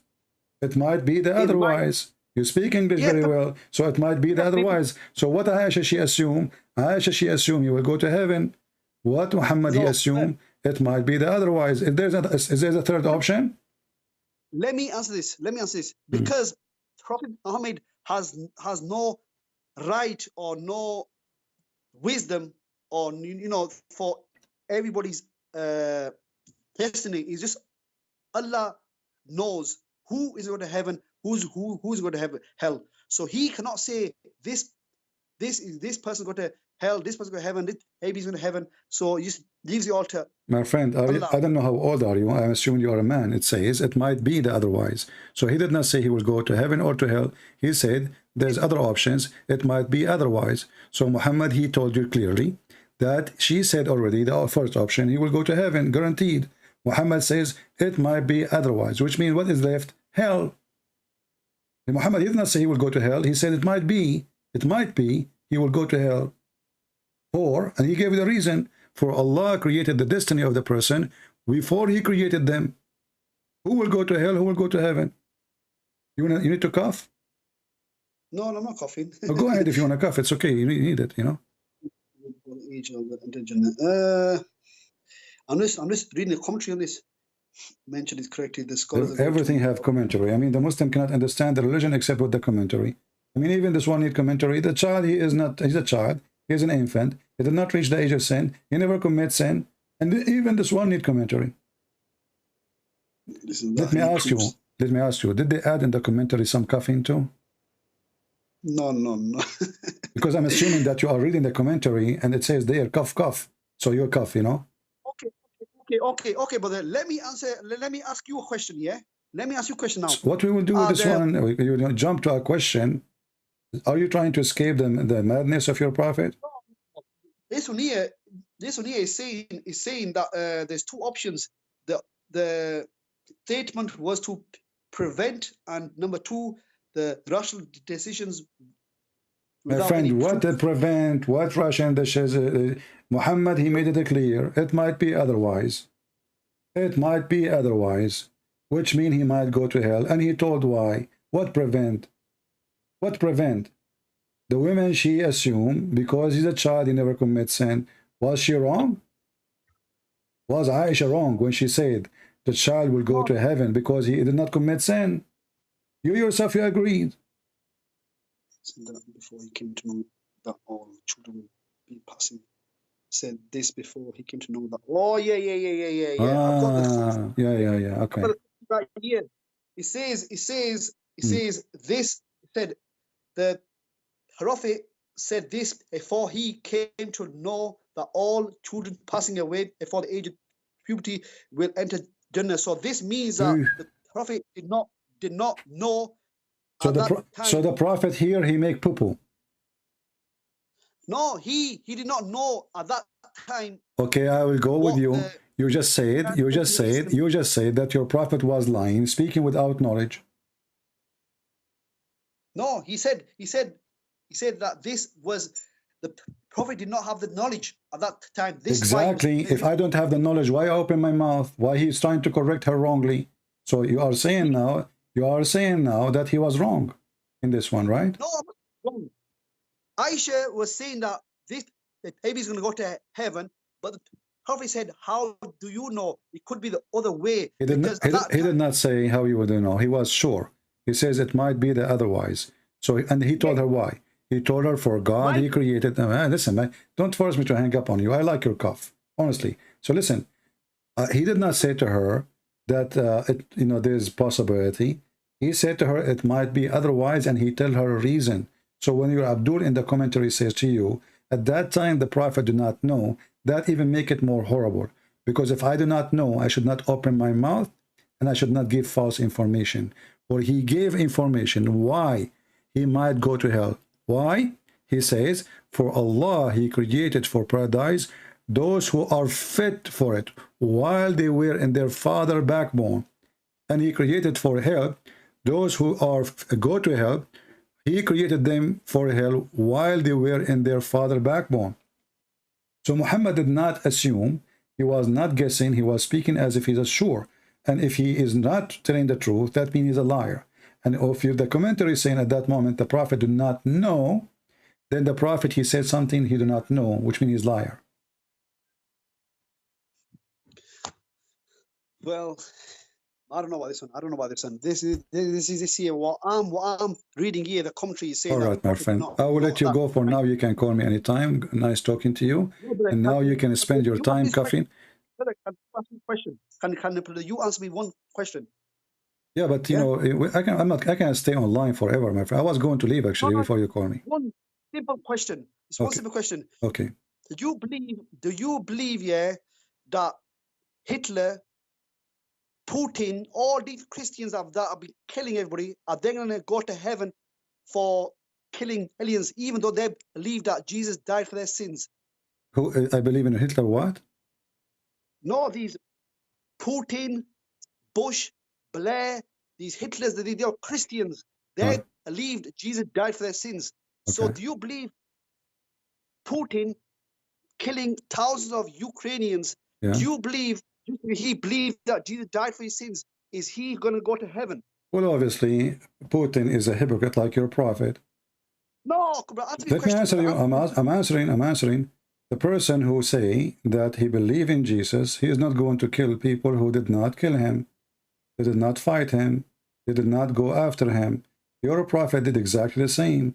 Your prophet, he said, I've been ordered to kill all mankind until they agree that I am a messenger of Allah and Allah is my religion, and they have to do salat, etc., and they have to pay me money. So Putin, he is believing in Muhammad, obviously. He believes. Come on, brother. He believes in Jesus, man. You asked me. Let me answer you. So Putin, obviously, he believed that the Ukrainian, they have to bow down for him. They have to worship as he worship. He worship himself. He want to be the prophet of mankind. He like to show off, and he like to be obeyed by everybody. That's why he threat everybody. And as you see, he is killing Christians. He's not killing Muslims. And not only that, he is using Muslim army to kill the Christians. He brought Qadarov and the people of Chechnya, the gangs of Chechen, to come and attack and kill the Christians. And as you see, there's no difference between Putin and your prophet. I've been ordered to kill all mankind. Until. So what? Until what? This is what Putin, he said, if they agree with my demand, I will stop the war immediately. That's what Putin said in the first week. If they agree with my demand, I will stop my attack. Very simple. This is Muhammad.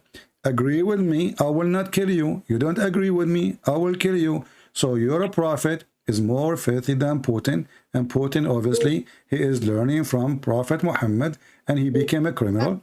Does it say, if you do say this, and you do this, and you do this, then and only then I will stop shedding your blood?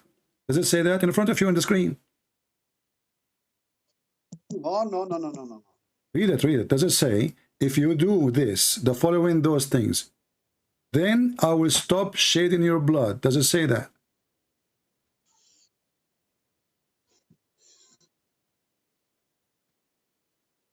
No. Hello? What's wrong with the, you cough when you want to escape. You don't hear me when you want.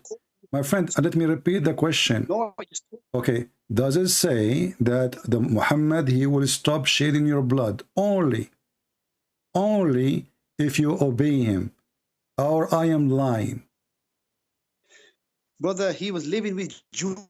I don't care. He killed them all. He killed them all. Putin, he used to live with Ukrainian too, and now he is killing them all. Don't change the topic. You are the one who opened the question. Did your prophet, he make it clear? I've been ordered, I've been commanded to kill all mankind until they satisfy that there's no God but Allah, and there's no prophet but Muhammad, and then they do obey me. They pray as I pray, they slaughter as I slaughter, they even eat as I eat, and then and only then their blood and their worth is safe from my hands. Is that correct? I have been commanded to find mankind until they say no God but Allah, yeah? More coughing. No, I've got a cough, man. I've got a cough. Yeah, I know. You need to. You have to cough. You have to cough. So now, Putin is way nicer than your prophet. I will tell you why. Putin did not even put a chains in their neck. Your prophet, he put a chains in their necks.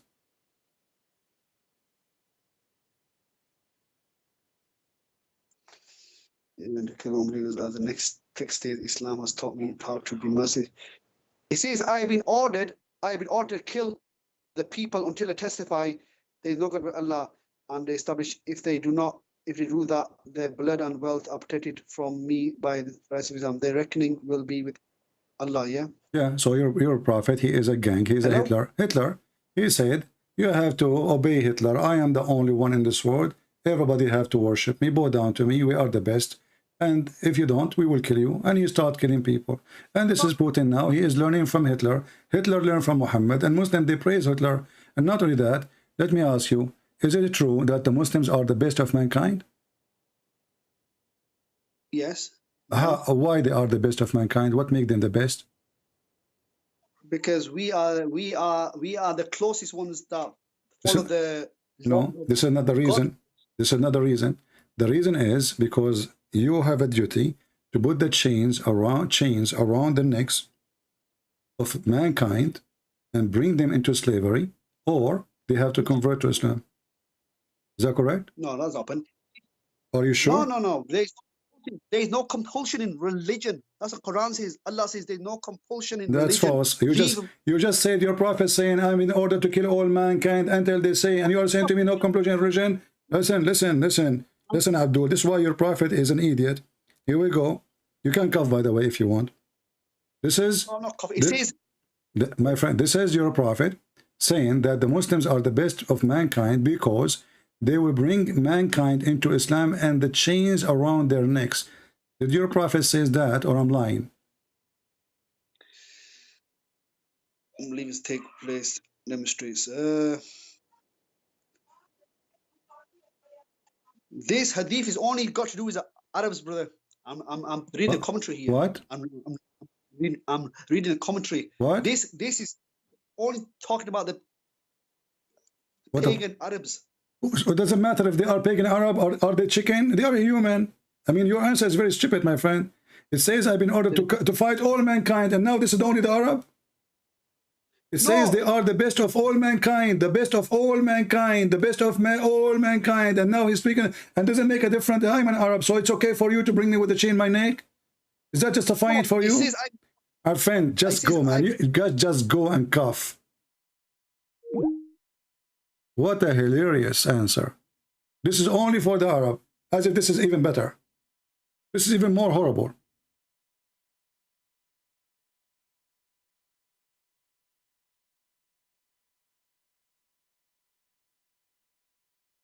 The Muslims, they are white supremacists. They think they are the best of mankind. This is a fascism. Fascist. The fascist Muhammad told them, you have authority to kill them all. Or they bring them with the chain around their neck. He's a fascist. He's a Hitler himself. And this is why Hitler, he was beloved by the Muslims. And he was why he was embracing Islam, actually, in his action.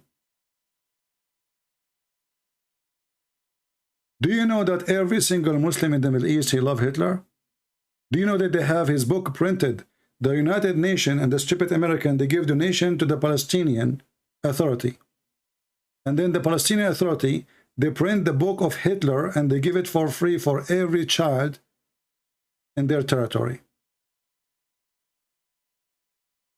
This is the truth.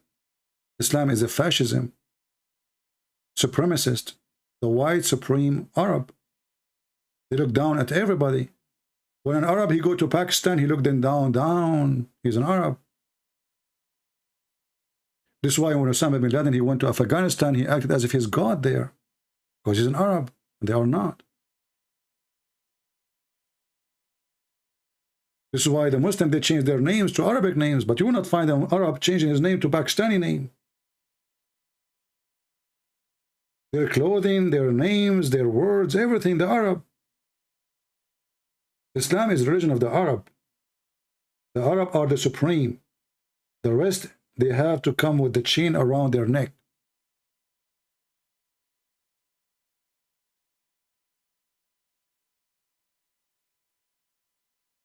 And now you can take your time to cough. And you are talking about Putin.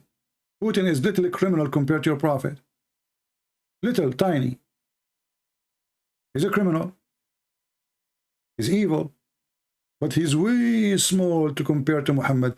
Muhammad is the man who ordered the Arab to attack the Roman just to get the blonde girls. He said, غزوا الروم تغنموا بنات الأصفر. Attack the Roman and get the blonde girls. Not attack the Roman so we spread Islam, no. To get the blonde girls. Our friend, you are talking to Christian Prince. And the laundry of your prophet, all of it is here. This is why my room stink. Because your prophet is in it. I hope you guys, you have a good time and you learn. Please take a reference. Feel free to download my videos and you can repost them. Don't worry about it. I don't flag people for copyright because simply what I do is for free for everybody. We want the Christians, non-Christians, everybody to learn that Islam is a pure evil cult. It's a violence. It's disgusting. It's a religion teaching hate. And we should help Muslims to get out of their hate. We don't hate Muslims. But as you see, this is a very hateful religion. So I hope today we were able to serve you and teach you and give you some information. You can use it. Please take reference. If you like education, education is the best thing you can accomplish in life. Knowledge is the most powerful thing you can earn. Money can come, money can go, but even if you became homeless, your education will stay with you and you can make living again because you are educated. A person have no education, he loses money, he lost everything.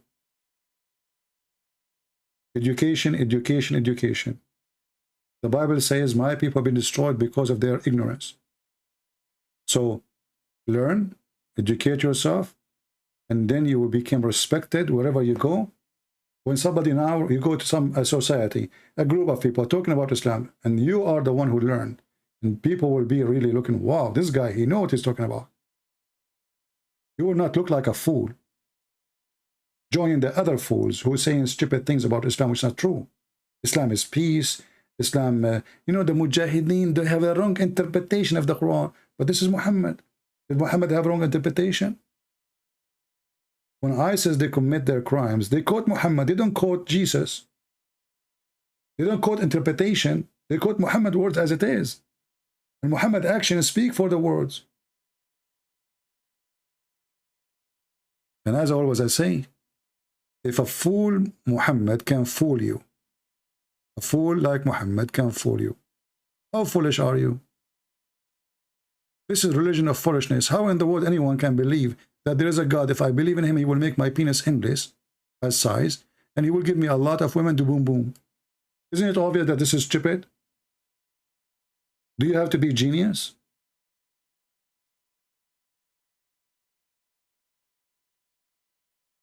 You cannot even convince a donkey to join this religion. If you tell a donkey, I will give you 472 donkey female, the donkey will look at you like, what the heck? What does that mean?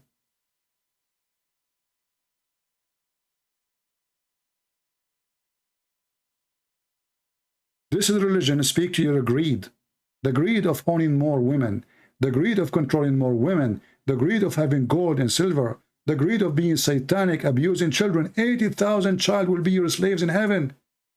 This is not heaven. This is the land of slavery. What kind of a human being he accept that 80,000 little boys will serve him for eternity?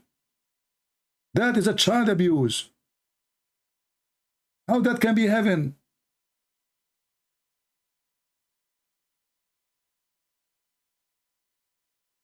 In heaven, you should be serving a child, not a child serving you. In heaven, you should be loving your wife, not your wives are just for lust. And there's tons of them. And they are programmed, and even the Quran promised them that they will have no jealousy. They are just silicon. So my friend, learn, educate yourself, and learn the truth. The truth will set you free. Always remember, in case you lose our channel for some reason, always you can go to patreon.com/ChristianPrince, and you do not need to make a donation. You can just go in, check the last video I posted, and you will know where I will be. Thank you for being here. May the Lord bless you, And this is your brother Christian Prince who is serving you for today humbly. And tomorrow, Sunday, I hope I will be able to go live on the morning again, and we will meet you again. God is willing. Thank you. God bless. Christ is Lord, and Islam is a scam. Islam without lies dies. Remember that. Take care.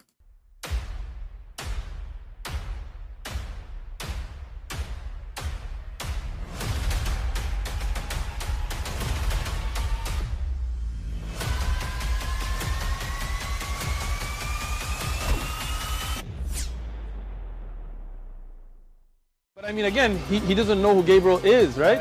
Because he didn't come from an Abrahamic faith. The people of Mecca were pagan. Quran is mentioned, if this book was from other than God, they would have found in it many contradictions. If a book is without contradictions, that has no bearing on whether it comes from God or not. I've had phone books that are inerrant, but I certainly don't think God gave them. That we believe without understanding. The brother asked a very important question, that most of the scholars say that listening to music, watching movies, and most of the television programs, they're haram. So how can we have fun? Let me tell you, brother, at the outset, that having fun is permitted in Islam as long as the fun is halal fun. That the standard narrative has holes in it. The Prophet tells us because Satan or the devil sleeps over our nostrils. Those who oversleep and not pray Fajr on time, Satan urinates in their ears. I really do think Jesus was crucified and that he really was dead and buried. He thought that he was a son of God in the sense that he was specially chosen by God. I think Jesus really did think he was going to be the Messiah, the future king of Israel. I mean, that is, after all, why they crucified him.